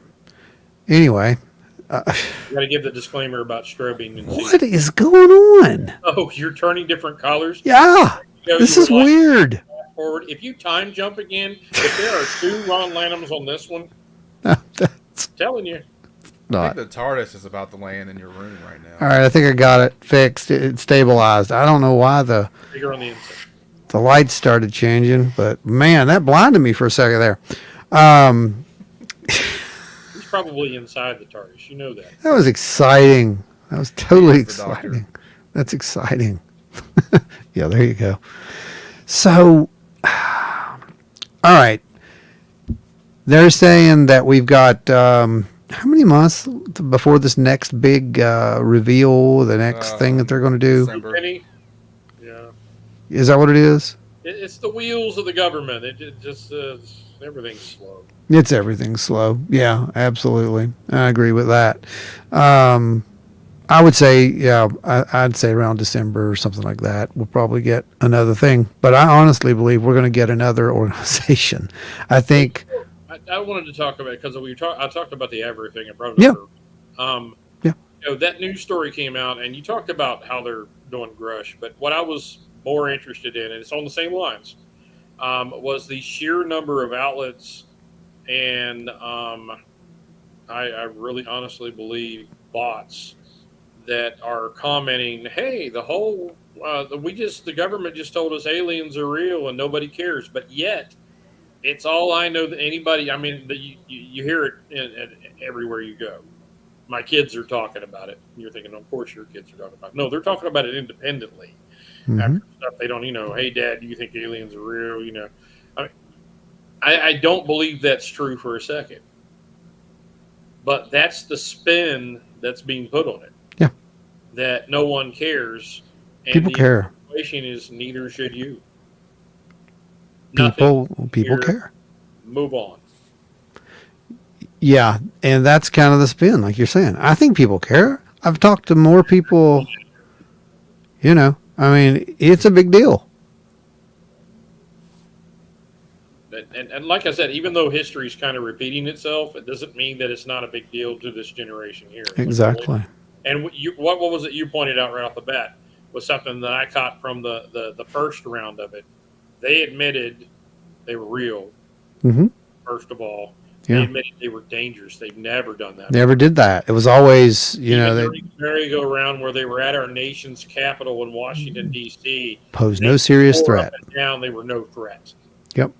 No threat. They went so far as to, even on some shows back in the 70s, they would actually have disclaimers if there was a show about like UFOs or involved UFOs that said something like the United States Air Force, basically UFOs are no threat. And they no longer, what was it? They no longer investigate claims of UFO or UFO activity.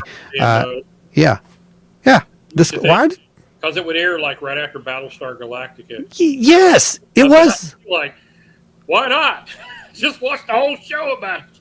Yeah, it was in 1980, I believe. Galactica 1980. Okay, I just watched Battlestar Galactica, and this show comes on. I'm like, oh, cool. And I'm like, what's with this disclaimer? I was a kid, and I was like, that's something wrong. Yeah, same, exactly. They did it with that, and they did it with that one UFO show. I forget what that was. I know you know which one I'm thinking about. It was UFO, wasn't it? That was the name. It was something, like that. But yeah, like, why did you do that? I mean, They would even say that after like the Dateline one that would feature UFOs. And there would be a whole thing, and then at the end of it, it would say that disclaimer. Well, it really looks like they really need to get off the rear ends and do it then. That's what I was thinking to myself, because that whole show made it sound pretty convincing. Yeah, exactly. It's like, okay, so now we have to throw that disclaimer out the window because they were lying, and they knew they were lying, if that's the case. I mean, I hate to be the mashed potato guy, but this means something, okay? And people are seeing this means it something. Yeah. They've been seeing it for a long time. Something's going on. Yeah, I absolutely agree. The idea that that deals have been made with.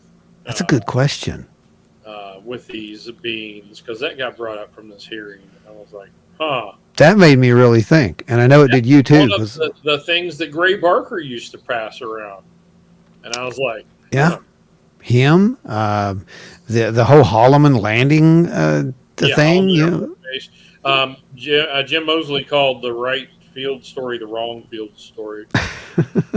He was like, Barker just went with that. That is nothing like what happened, with the exception of a few interview bits he threw in there that he'd already previously published and knew he would get burned for if he changed.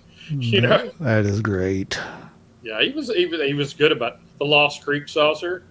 You know about that one, right? No. What? Lost Creek saucer and the Benedict Airport saucer videos. Nope. This is a new one. They were doing conferences. Okay. Do this, Ron. Okay. They went around and they were doing these conferences, and they were like, they needed material, some kind of hook. They needed a really good video. So suddenly they had a video of the Lost Creek saucer, and they show this real shaky footage, and this guy in his truck, and this other guy is pointing up in the sky at this UFO, and and there's like it's what turned out to be a known acquaintance of his, pointing, and Jim Mosley had a fishing pole with a clay boogie. I know this story. Hanging on the end of it. And he's holding that pole up in the air, and that flying saucer is being filmed at a good angle there by Gray himself. And that was so successful that they staged another one at the Benedict Airport in West Virginia, and they sold those as authentic flying saucer videos, sold stills from the film to people that were interested as souvenirs and whatnot. Did entire presentations that included, and now let me show you the Lost Creek saucer. The dude was a master hoaxer. He wasn't a 2-bit hoaxer. He was a master at this. That is pretty good. I found it on YouTube. That is classic. I would love to see that. I've seen this. I didn't know that's what it was. I understand now. I always thought I have seen this footage reused on the TV show at some point. Yep. Yeah, if you can look it up, it's actually on YouTube, just Lost Creek saucer, and you look at it and you're like, huh. But Jim Mosley reveals later, and shockingly close to the truth, that's a really good title for a book about any of the flying saucer. And you should pick that up because it talks about his experiences with Gray Barker and all of the early saucer investigators and personalities. and it really gives you a lot of context into what's going on back then. He called that's awesome. Shockingly close to the truth. That's pretty. I mean, people don't really realize, but again, we've said this. West Virginia was right in the crosshairs of ufology. Mm-hmm. Like, it was born out of ufology. Like, it came from here. Yeah, there's so much, and one of the bigger reasons, criticize Gray all you want. He was one of the major personalities. He's one of the right. It's really sad when you get into the 70s and it's just the Gray Barker's newsletter and he's lost everything he had. But for a while, he was the Saucerian. Mm-hmm. The guy who cracked open the Flatwoods. He wrote They Knew Too Much About Flying Saucers. He was a well-known circuit speaker because of that, in these different places. He had just about, and then he was the editor of Saucer News. He took over Jim Mosley's publication. And he was the guy that, and he was had the article, the running article, Chasing the Flying Saucers in Flying Saucers magazine.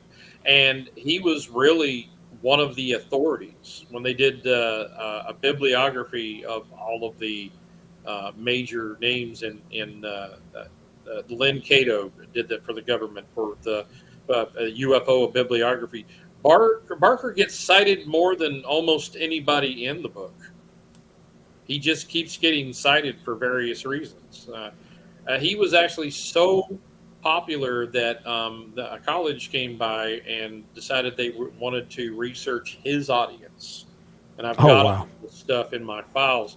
Research his audience, what they were into, what books they bought, what the demographics were. Because he had one of the biggest flying saucer newsletters out there. Mm-hmm. And they just wanted to know what it looked like. Was it mostly people from West Virginia? No, it was people from all over the globe. There was a good number of male and female. The ratio wasn't that, so it was split pretty evenly, and he had a huge influence on everybody. Yeah. And he was from West Virginia, and a lot of those stories were from West Virginia. Granted, a lot of those stories, when the news got slow, were from a certain West Virginian's mind. Right. I got you. Yeah. And but that's why I referred to yellow journalism. That's something all the old newspapers used to do. When things would get slow and the circulations would fall off, they would print some exciting stories that weren't necessarily true. Yeah. Definitely exciting. It's the truth. And, that's why I've always said about all these guys, they've all had their flaws. Every single one of them had their flaws. But they've all tried to do the right thing when it came to, it's our state. When it came to the people and to reporting the initial, or at least investigating the original. Yeah. Sometimes you'll see that he's changed what he got, but in the Gray Barker collection, you can see where he really did investigate it. He got their side of the story, and he was never, ever mean or dismissive or spiteful or any, snobbish to anyone that he interviewed, no matter how ridiculous the story sounded. Yeah. I know him and Keel used to get into some good ones. You're like, that's a humdinger. I remember when I published Strangers and Aliens. That was my first UFO book, alien type book. Yeah. I was at the West Virginia Book Festival, and this guy just comes up out of nowhere, and he's like, hey, you need to check out, man. You got a pen? You got a pen and paper? I was like, yeah, sure. And he goes, you need to check out this site. They're watching me. I got to go. And I'm like, this is going to be gold. I don't know what these sites are, but this is going to be gold. That's provision, Lord. Thank you. That's right, man. That's mana.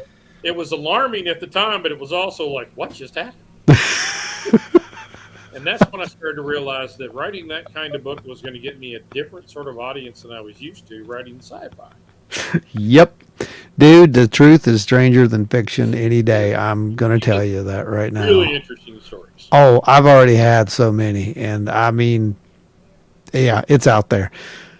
What Project Blue Book TV show had that? What am I seeing? Oh, that disclaimer. The disclaimer. Yeah. Yep. There you go. Hey, I'll caught you baking pound cake tonight while listening. Oh, well, that's awesome. Glad to hear that. I love some pound cake. How about you guys? actually, you don't think, do you think, sorry, you don't think some of the UAP, UFO that we see are man-made? Sure, they Yes, can't. there's Yeah, no one answer sure, to this. Yes, sure. some of it contributes to everything. Yeah, they came from somewhere. And let's just put it that way. And if there's corporations that are supposed to be, retconning what they see, Yeah. then, I don't think that some of them have been unsuccessful. Correct. I mean, We agree with this. Yes, I absolutely agree with that. I mean, I'm one of those people who believes that we didn't just go from horse and buggies to artificial intelligence literally overnight for no reason at all. I mean, I'm just saying. I don't know. I don't like where he is going at this point. But it's bad. Yeah, my future is not working myself to the bone while AI gets to create art and literature and music and all that. We are actually doing I get to do that, and they get to do the work. That's the deal. Yeah, we're actually doing the that special of the Jetsons. Okay, we're going to actually do the special on AI, the coming AI wars by the end of the year. When we do that, I'll get you back on here. I mean, have you seen Hollywood? Oh yeah, that's what I'm saying. It's definitely there now. Yeah, it's there now. So we're going to be definitely bringing. I want as many of my friends who are real artists, authors, to come on and chime in on this because it's big. It's a big deal. What started? I've been angry about it for a while, and I first discovered it as an artist, obviously, because AI art is everywhere. And what it does, and people, especially in the author community, they were like, "Oh, look, I can make these illustrations in my book. I can make cheap book covers." And I'm like, "You're taking the gravy off my griddle." And first of all, and everybody else who's ever put any time and talent into learning how to draw, paint or whatever, I said that's not cool. And then they started doing it with music. Yes. And now there are AI apps that are like, you just come up with the idea and it'll come up with all your plot points. Oh yeah, they'll write the whole thing, man. Don't claim you wrote that book, then. They'll write the whole thing. I've seen one. 7 years into my first book. Seen one generated within a day. Right, and I'm like, that is not. That's not cool, man. The reason why it can't be copyrighted, by the way. Oh yeah, that's what people don't realize. Works of art. That's right. Change that. That's right. It has to be human created, and it's just a tool. No. It's not a tool. A tool is something that you can actually have input in. We have no input. Once we say enter, it's gone. It does it. And it happens and now my wife was bringing this up that there's I guess TikToks and stuff where people act like they're AIs carrying out commands. I haven't seen this one yet. I haven't seen it either, but this sounds priceless. Already like AIs out there trying to pretend to be human. Yeah, and, that's 100%. We covered this in the futuristics part of our communication courses. That's just an attempt. It's a smart move on their part. They're trying to bridge the uncanny valley. Yes. When we see something that is not like when you see the artworks and they got 7 fingers. Yep. And you're like, oh wait, something's wrong with that. There's a reason. Like the robots that they have, and they look too human, but not quite enough human, and it freaks you out a little bit. They put the face on there, and it looks. Wait, the fake Bigfoot AI. Questions. I will keep you in my human zoo. What did you just say? I didn't see it, Larry Host. Thank you, Larry. I missed it, buddy. I was caught up in the AI thing. I am so sorry. Continue, Tony. I'm going to leave that up there. Yeah, but and good job, Larry. But you have to cross a threshold because the human mind cannot accept something that is that close to being true, but is the mind, like I said, tries to fill in things, and it has a real problem when it sees this AI that or these robots and whatnot, and they look so close but not quite. Yeah. So what they're trying to do with those TikToks is they're trying they're paying, they get paid just like you guys do with this, but they pay them to pretend to eat something or drink something and pretend to be, AI figures on their screen because they want to bridge the uncanny valley so that what's the end result? So that at some point you will have something led by somebody, and you think that they're a real live person, and they're not. Wow. That MF right there isn't real, Dude. But you'll see a personality on the news or in a podcast or somewhere else, and you'll think that you're talking to a real person. You've never spoken to them offline, and you would not realize they're an AI.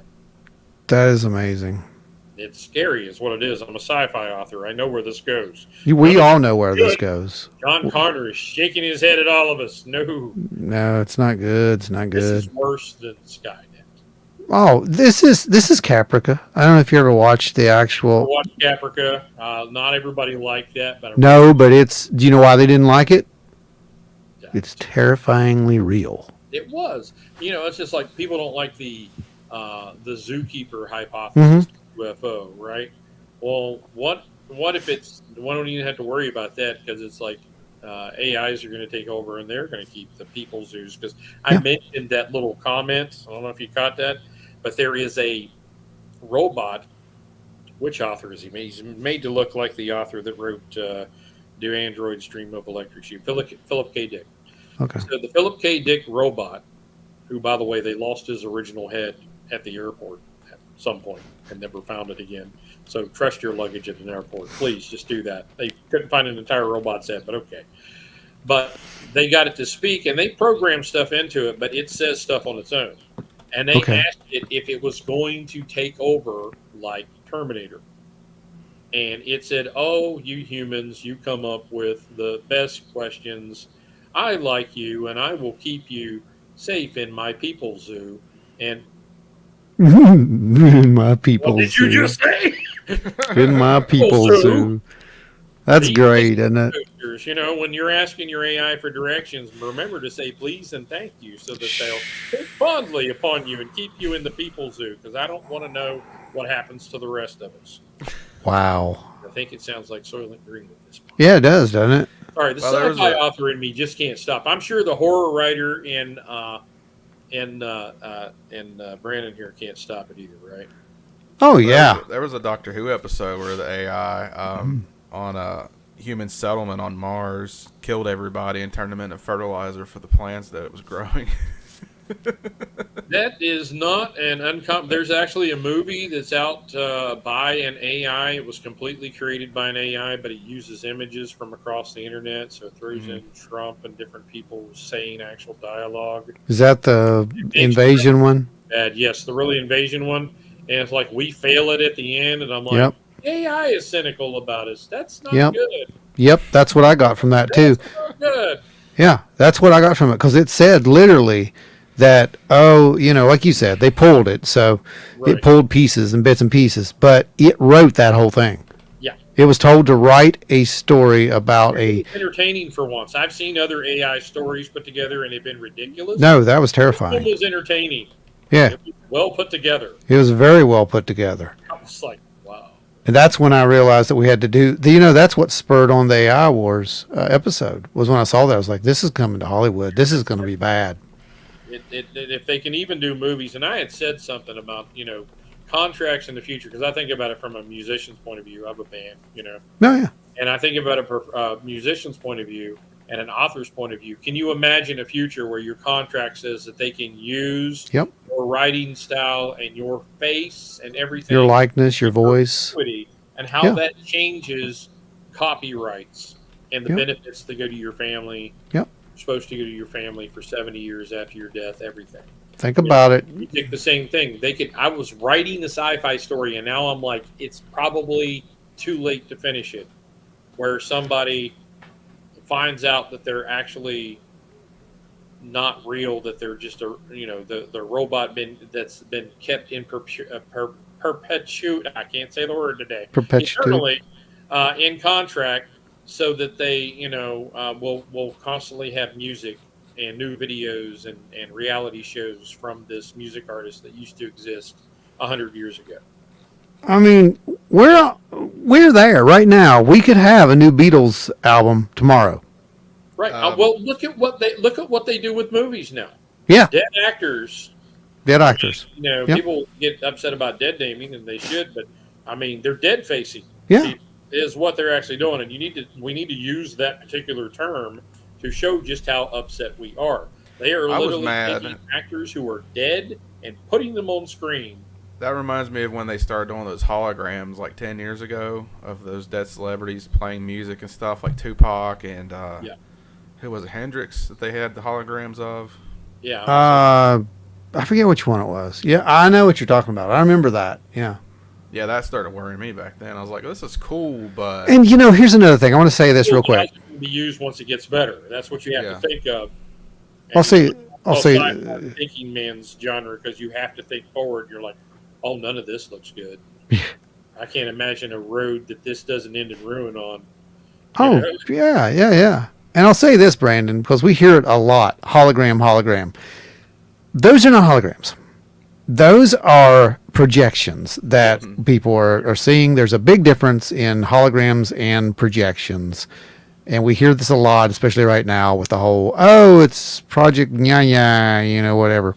Right. And it's like, look, man, Matthew McConaughey ain't coming down to do this. All right. That's fact. But projections are different. Projections have to have what? A media. They have to have a screen. Right. Yep. So you can't do that. It doesn't work. Physics don't work that way. Unless we're talking about a new physics. We might be for all I know at this point. And now we're into the extra dimensional hypothesis again. And really, right. Talking about where Grush is going now, and even the theory that I brought up as psychosocial, you're really only stuck with 3 theories that make sense of that. Some sort of supernatural hypothesis, some sort of extra dimensional hypothesis, or a simulation. Yeah.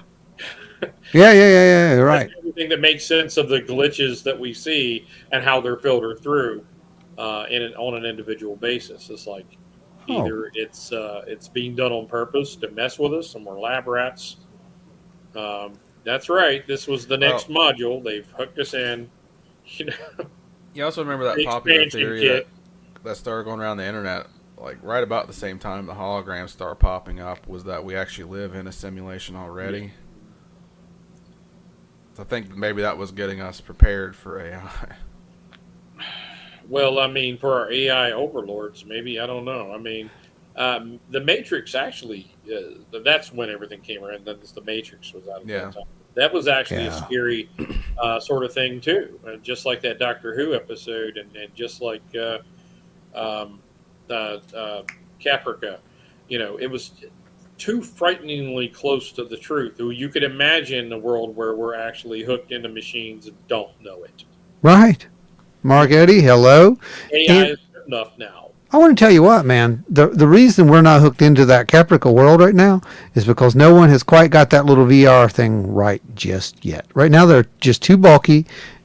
Mark my words, when they get small enough, we're there. Google's going to be the one in control.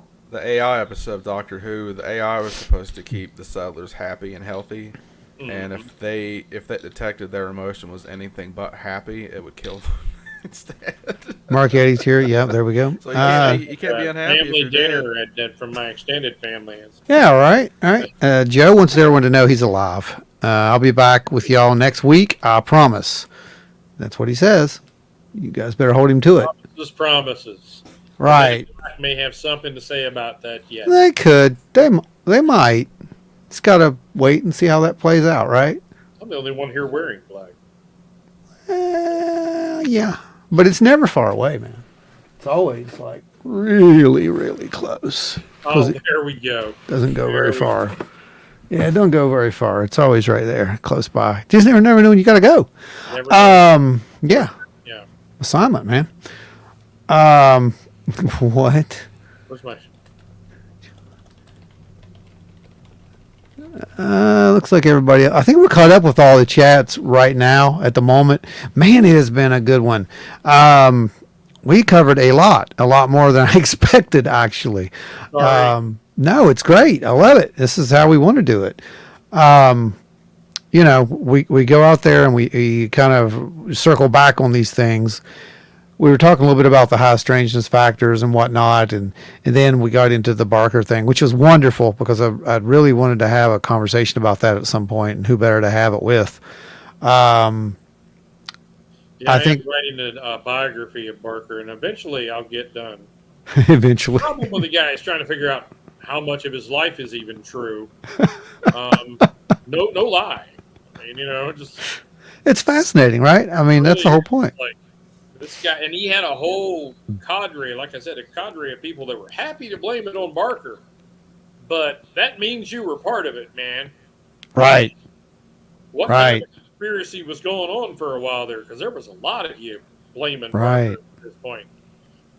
Yeah, it just kind of seemed convenient, didn't it? Yeah, Mhm. and I know that him and Kill, they literally got into fights. Kill at I've the end of Mothman Prophecies threw such shade. oh my What did he gosh. say about the Silver Bridge? Called it some celestial fantasy, was it? Wow. I mean, wow. I've read a You know why he did couple. it, right? They were supposed to write the book together. Okay, Right? no. What became the Silver Bridge together. Okay. Gil got his chapter and was like, nope, that never happened. This never happened. What is this? Where are you pulling that from? I mean, it just lies. Can you imagine? I mean, that's Lies, and he's like, he refused to do it after that. And Barker, happily, fixed the entire chapter according to Keel's requirements and wrote the rest of the book. unreal. Absolutely unreal. And that is just great. Now, meanwhile, a lot of the stuff that Barker pranked that Barker pranked Keel on ends up in the Mothman Prophecies. But I'm like, seriously, Keel, Oh, prank caller was Mrs. Barker. look, this is a Calling great. Barker's number. I don't remember calling from here. That's weird. I can't. I see right here on my bill somebody called from my number, but I can't imagine who that is. I don't know Mrs. Barker. And he puts it in his book. Would I have put that in my book? No, I would not. I would never have mentioned it again. Oh my Because gosh. he wasn't quite sure. Wow. That's when you know you're a good prankster, is when God, somebody isn't sure if you actually did So it or good. not. Did you read the article from John Sherwood? What happened there? Mm-mm. He submitted a sci-fi story to Barker, and Barker says, "I can work with this, but what I need you to do is to take the name of the UFO New Fork or whatever, and ask for membership in this UFO magazine over here.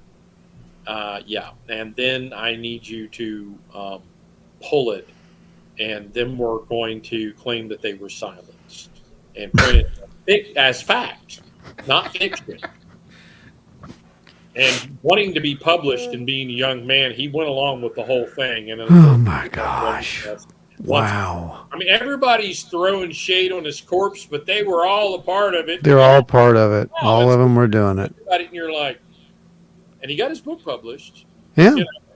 Just like, how much of this went on? This is when you're trying to uncover what Barker did. There's some really good points to him, how he treated contactees, how he, he went out of his way to find out their stories. There's some really good stuff about it. That's cool. And like I said, towards the end of his life, he was really getting back towards serious investigation. Trying back into investigation. Yeah. But there's a period in his life where he's just like wearing a jester's cap and going, "What are you talking about? I'm not." Do you think that he eventually got to the point where he actually believed it? That's the question. Like, well, he says that I convinced myself I could get rid of the saucering bug, and I'm done. But I now know it's still too interesting to me. I may never find out the answer, but I'm going to keep chasing the flying saucers. wow. That's pretty profound, honestly. I wonder how confused he would be nowadays. Pretty honest, actually. Not very. That's what I'm saying. A lot of these theories were already discussed. It's all been done. What Brad I mentioned in, what is his last name again? Jeez. I said it earlier and I can't remember it now, but he listed in one of the articles in Greg Parker's newsletter, he listed no less than 17 or 18 UFO hypotheses. And he's covered most of everything we've ever come up with. I mean, do you guys ever discuss the crypto-terrestrial hypothesis that they're jellyfish or organisms living in the sky? We've talked about it a few times, but not as Kenneth Arnold's final decision. He decided that they were the sky things that live out there. And he started off with the extraterrestrial hypothesis and then went that way. Which have you guys seen? Nope. I hadn't seen it. I think Joe saw it. About that, I don't want to give too many spoilers, but I think really it's one of the best flying saucer films I've seen in a while. It was very surprising.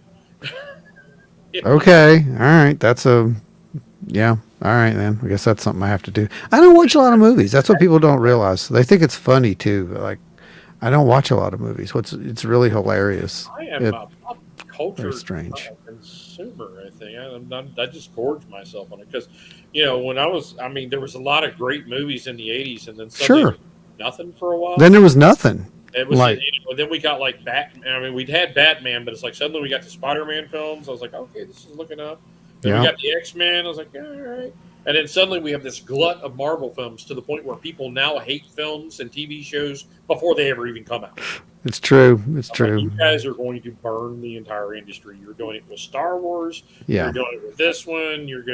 Every fandom out there, you found a way to burn so far. So thank you. Well, they're creating comic books. That's what they were trying to do. They were trying to make live action comic books. Right.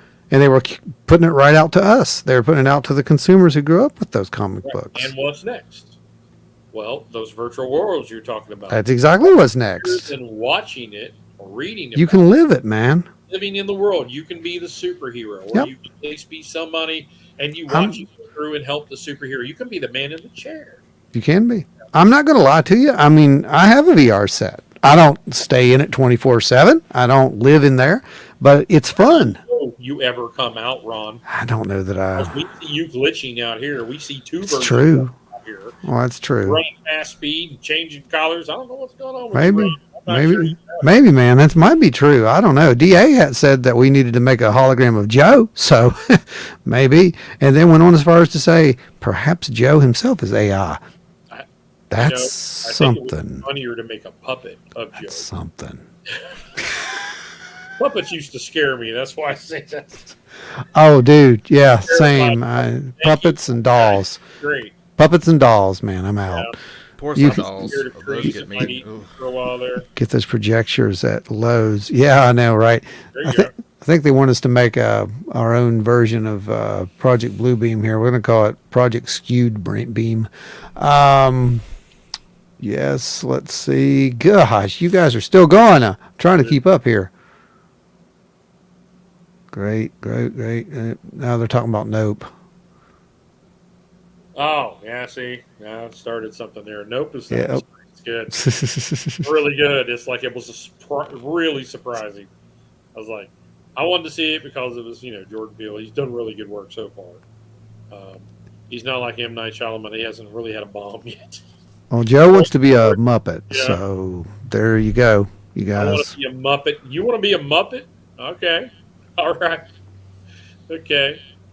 So like sort of an Ernie sort of Muppet, or like the Muppet Monster, like Cookie Monster or Oscar the Grouch? Which one? Or like a monster from Labyrinth. I mean, even better, man. Those are great. Yeah, you could do that.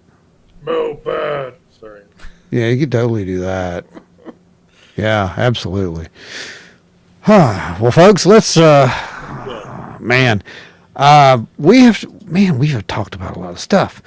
Tony, you brought up a couple of times. You brought up an incident that we're going to be celebrating here not too long from now. What's that? That's going to be the Flatwoods incident. Yes, Flatwoods. That's like I said. That's the one he cut his teeth on. Yeah. That's the one he kept going back to, and that was the. I mean, he stopped going back to Bender after a while. He got very cynical about Bender, but he never got cynical about Flatwoods. He was always convinced something happened up there. Something definitely happened up there. And, he also put in. We were talking about high strangeness. He put in things there that were like, okay, there was this incident that was off. That incident was off. I'm not sure Yeah. what the residue on the ground was. Somebody said it was oil, but it didn't seem like oil to me. I run projectors, for crying out loud. I know what Yeah. oil is like, you know. So it was just, there was a lot of little weird things that just kept happening through that, and he was always fascinated with that. I'm fascinated by how tall it was and how weird it was. I don't think people realize how tall it was, Tony. I think that's one of the things when you really realize how tall this is. Yeah. You heard us, you've heard us talk about this. Like the 12-foot skeleton I have, right? Go to Home Depot. You might see one now. I hear they've got them in stock in some places. It's 12 foot. Go stand with that. That's only 12 foot. Right. This thing was up to 15. Is that what one of the reports was I had seen originally? Yeah, that's a slight exaggeration. Yeah, 10 to 15, I think, is what I had heard. Let me put it a little bit smaller than that. But the fact is, it was really tall. Really tall. And there are a group of aliens. Once you study like the aliens and Parker, the aliens and monsters that Parker goes over, there are groups of aliens that are tall. And there's also, they had like 3 groups of aliens. Really, one was the human-looking, could be mistaken for a guy down the street. Sure. Or injured, cold, whatever, some guy, Orthon, and then there were these really tall, humanoids, and then there were short humanoids, and they literally put it like that because sometimes they were like grays, and sometimes they were like, they were more like hairy humanoids is what they call them, little mini Bigfoot. You had those over in France a lot. Thousands of times. Yeah. Yeah. Little mean things too, from what I remember in some of those accounts. They were trying to drag him off and do a spaceship, and that's right. He ended up trying to drag one back home as a trophy. Is that what puck wedgies are? Oh no, these are terrible. These are way different than puck wedgies. Oh really? These were the ones in. Willa. Yeah, they were. Where was that? Caracas. Venezuela, I think, was one, and there's one I thought was in France. I should know better.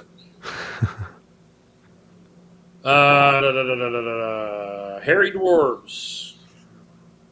That's what I call them because that's what a couple of them called it. Page 120. I have some friends that might fit that category. I was waiting for it. Yeah, Caracas, Venezuela. Yeah. In 1953, and then there was a follow-up, another sighting in 1954. Yeah. All down in South America. Yeah, so they weren't all, there's some weird symbology. Weird single sightings, and I mean, Flatwoods is actually my favorite. Yeah. And they're outliers in the middle of it, but what's interesting about those is there's no possible way that someone is copying material subconsciously or consciously from another sighting they've heard about because they're just unique. And, it leads us to, again, those a couple of theories of if there's a bunch of different alien types here, is it sort of the psychosocial thing I was mentioning? Are we in a simulation? Is it extraterrestrial? That seems unlikely because it would have to be a zoo where we're getting regular visitors. Let's just be honest. Yeah. And they're not very consistent. Some of them are like doing science experiments, and some of them are like the equivalent of farm boys tipping over cows. It's true. Yeah, it's very true. I mean, it's not well regulated if it's a zoo. So that one seems unlikely, but then you got the extra dimensional hypothesis. I don't know what's come over that way. I don't know. I know that's kind of the weird one that over the years has gained more. It's gained a lot more traction. It has. I mean, they like I said in the early days, even back in the 50s, they call it 4D. Yeah.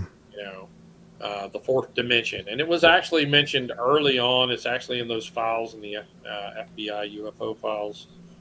Mead Lane's Borderland Sciences Research Association came up with the etheric hypothesis of UFO, that they were both living organisms and spacecraft, but they were from a different dimension and vibrated on different frequencies to to materialize and dematerialize, which sounds a lot like the stuff Rush keeps talking about, and that what's-his-face, Captain Lou, started talking about before then. I never, ever, don't call him Captain Lou. I should stop doing it.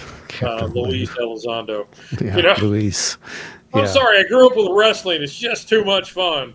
Imagine wrestling, because I'm pretty sure you could take that sentence right there. Yeah, right? There you go. That's how we determine whether we get disclosure. Come on, I'm betting on Lou. Well, also played Super Mario at one point. Yep. Oh, That's right. He was one of the original Mario brothers. Mm-hmm. I've still got that theme song stuck in my head. Oh, my gosh. Yeah. Well, it was still better than the Bob Hoskins version. Oh, I like the version we got now, but I mean, thank God for Captain Lou. That was a saving grace right there. Who would think that a Captain Lou Mario would be better than like somebody like Bob Hoskins? That was just a train wreck. That movie was horrible. Sorry, I'm having regrets even thinking about that. I remember watching that movie as a little kid, and I asked one of my older cousins, I was like, what is this movie? And he said, it's Mario. And I was like, it is? Yeah, when the kids don't get that it's Mario, it's not really Mario. It's got the new. And like, I was like, oh, one of them's wearing red and one's got green on. I guess maybe it is Mario. Such a waste of talent. If you look in that film, there's so much talent there, and you're just like, what is happening here? Mm-hmm. Is he supposed to be Bowser now? Because Bowser's a dragon. I was like, Bowser's a little green. Yeah, Bowser's a big turtle guy, and Yoshi's a little green dinosaur, and we got none of that. No. Well, reimagining is reimagining. No. This was He-Man and the Masters of the Universe level reimagining. It was bad filmmaking. Gotcha. That's what it was. Okay? I got you. I cannot forgive that. That was so bad. Oh, wow. Why did we talk about this again? 1990s Mario was nightmare fuel. Yeah. I mean, the little guys that are supposed to be Koopas, the small little weird head, that's nightmare fuel right there. You're not wrong. What is that little dinosaur? Yeah, they're kind of like if Bane was a dinosaur, that's what those things were. It was bad. That's priceless. So bad. Absolutely priceless. Well, folks, I think that's going to wrap us. We're approaching the 2:30 mark. I want to thank Tony for being here and expounding his vast wisdom tonight. It's what he does, You can find Tony. You mentioned one thing, though. Yeah. Right? You are going to be there again at the end of the month at the Paranormal Discussion Group. Oh, yeah. And we are both, Wild and Weird and myself, are going to be at Mysticon October the 7th, Saturday, October the 7th. That's right. Ravenswood Library. Yep. Stick around after the show. My band's going to play. Oh, really? Yeah. Oh, I got to do that. I got to hear that. Yeah. That's awesome. I haven't played in years. You're going to make me want to play again. Anyway, you guys, what a great show. Absolutely fantastic show. I'm sure, you're literally at almost every one of our shows too. So they'll run into you out there is what I'm trying to get at. Make sure you do check out Tony. Make sure you do try to come down to the Paranormal Discussions group. It is a lot of fun. Always a bunch of just interesting topics. Oh, yeah. One time we went down to the Nitro War Museum and conducted an actual, investigation type demonstration kind of thing there. And, I've heard things on dreams and dreaming at this point, and we've had extra dimensional, which was great. And you did your Gray Barker thing. I missed that one. Actually, that's what I'm going to be doing again at Mysticon. So okay. You will have a chance to see that one again. At Mysticon. Okay, awesome. Something about Gray Barker. I at least know something. That is awesome. Well, yes. Right, there was no confidence in that one. And I will be basically going over the whatever turns out to be the case for contact at this point. I think the case is, like I said, solved at this point. I think it's closed. There's some kind of contact, but I'm going to go into it more in depth as to more than just a physical aspect of it. And if we have any experiencers out there, I invite them. This will be a place where you can just come and talk, because we're going to be talking about some stuff. This will be stuff presented at this one that I have not presented at any of the other ones, because it is a small venue. It is very it's very open, little area, which is very nice. It's very closed, and now some of it last year they got took inside for rain. If the weather permits, they'll be outside, so it'll be a little more spread out this time, hopefully. Where's that one at? Oh wait, you're talking about, never mind. No, I'm talking about your event. No, you're talking about Mysticon. Yeah, it did rain last year. Rained like crazy. Group is, it's a smaller venue. Yeah. But there's plenty of room. Hopefully the air conditioning doesn't fail. Yeah, it'll be good. It'll be good. Yeah, we're speaking at Mysticon too. I just don't know what it's going to be about yet. They haven't really gotten back to me. I gave them suggestions, and I haven't really got a choice checked off just yet. I'm like, just let us know, and we can do whichever you want to do. It doesn't matter.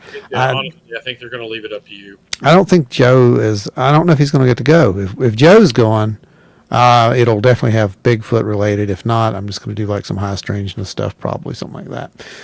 But we do know that this is happening.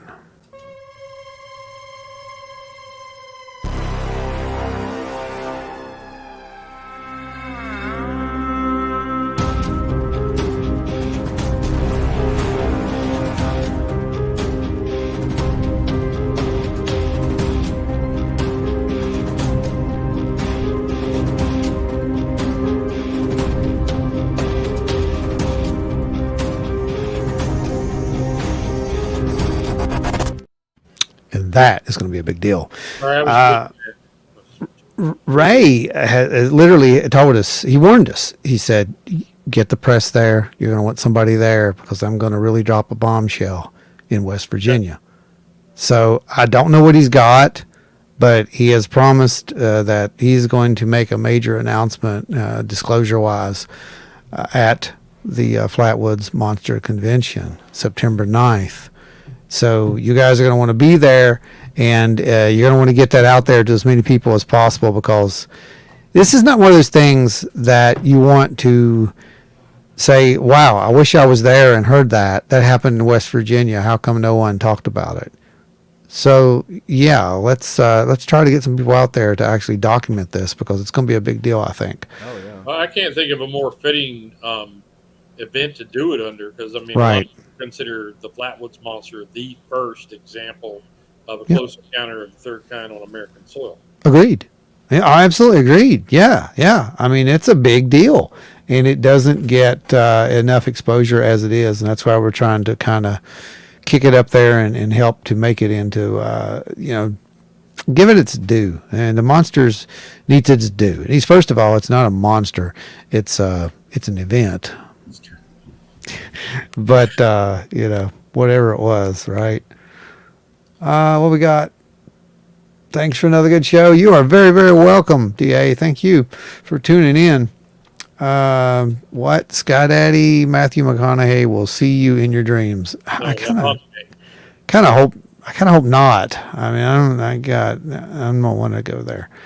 Can't wait for those dreams, Larios. Oh, geez, you guys are awesome. And that's why we do this show right here. We have some of the best people on the planet who listen to this show. I'm not just saying that. You guys really make the show. And we're keeping it going for you guys. Like I said, we've got other things to do. You're going to see us out there at a few more shows. We'll be at, we got Cryptid Bash coming up. Oh, well, it's a really terrible image. I don't have the dates up there. Cryptid Bash is coming up. I know we'll close up with Mothy though. I know, right? Yeah, that was wicked. I like Jonathan. that. Jonathan, I think, did that. I'm pretty sure it was Jonathan Dodd that did that. Cryptid Bash, August 19th. There it is. August 19th. You'll catch us there. He'll catch us at Flatwood, September 9th, October 7th, Mysticon, as you mentioned. September 16th, 17th, Mothman Festival. November 17th, 19th, Cryptid Con. Will be speaking there, actually. You'll definitely want to catch that, and that's going to be really, really cool. The one that's not on there is the Powwow. That's in October as well, and I don't remember when. I'll put that up later. But Cryptid Con, September 16th, 17th, Mothman Festival. November 17th, 19th, Cryptid Con. We'll be speaking there, actually. You'll definitely want to catch that, and that's going to be really, really cool. The one that's not on there is the Powwow. That's in October as well, and I don't remember when. I'll put that up later. But yeah, we got a few things that we'll be doing. So you still got time to come out and catch us at one of the shows this year. And if you have caught us at one of the shows, feel free. Let us know what you think. It's all about feedback. That's how we do these things. So, gentlemen, is there anything you'd like to mention? Tony, anything that you got coming up that you want to plug really quick? October 15th, Joe said, for the powwow. Oh, there we go. Yep. Go ahead.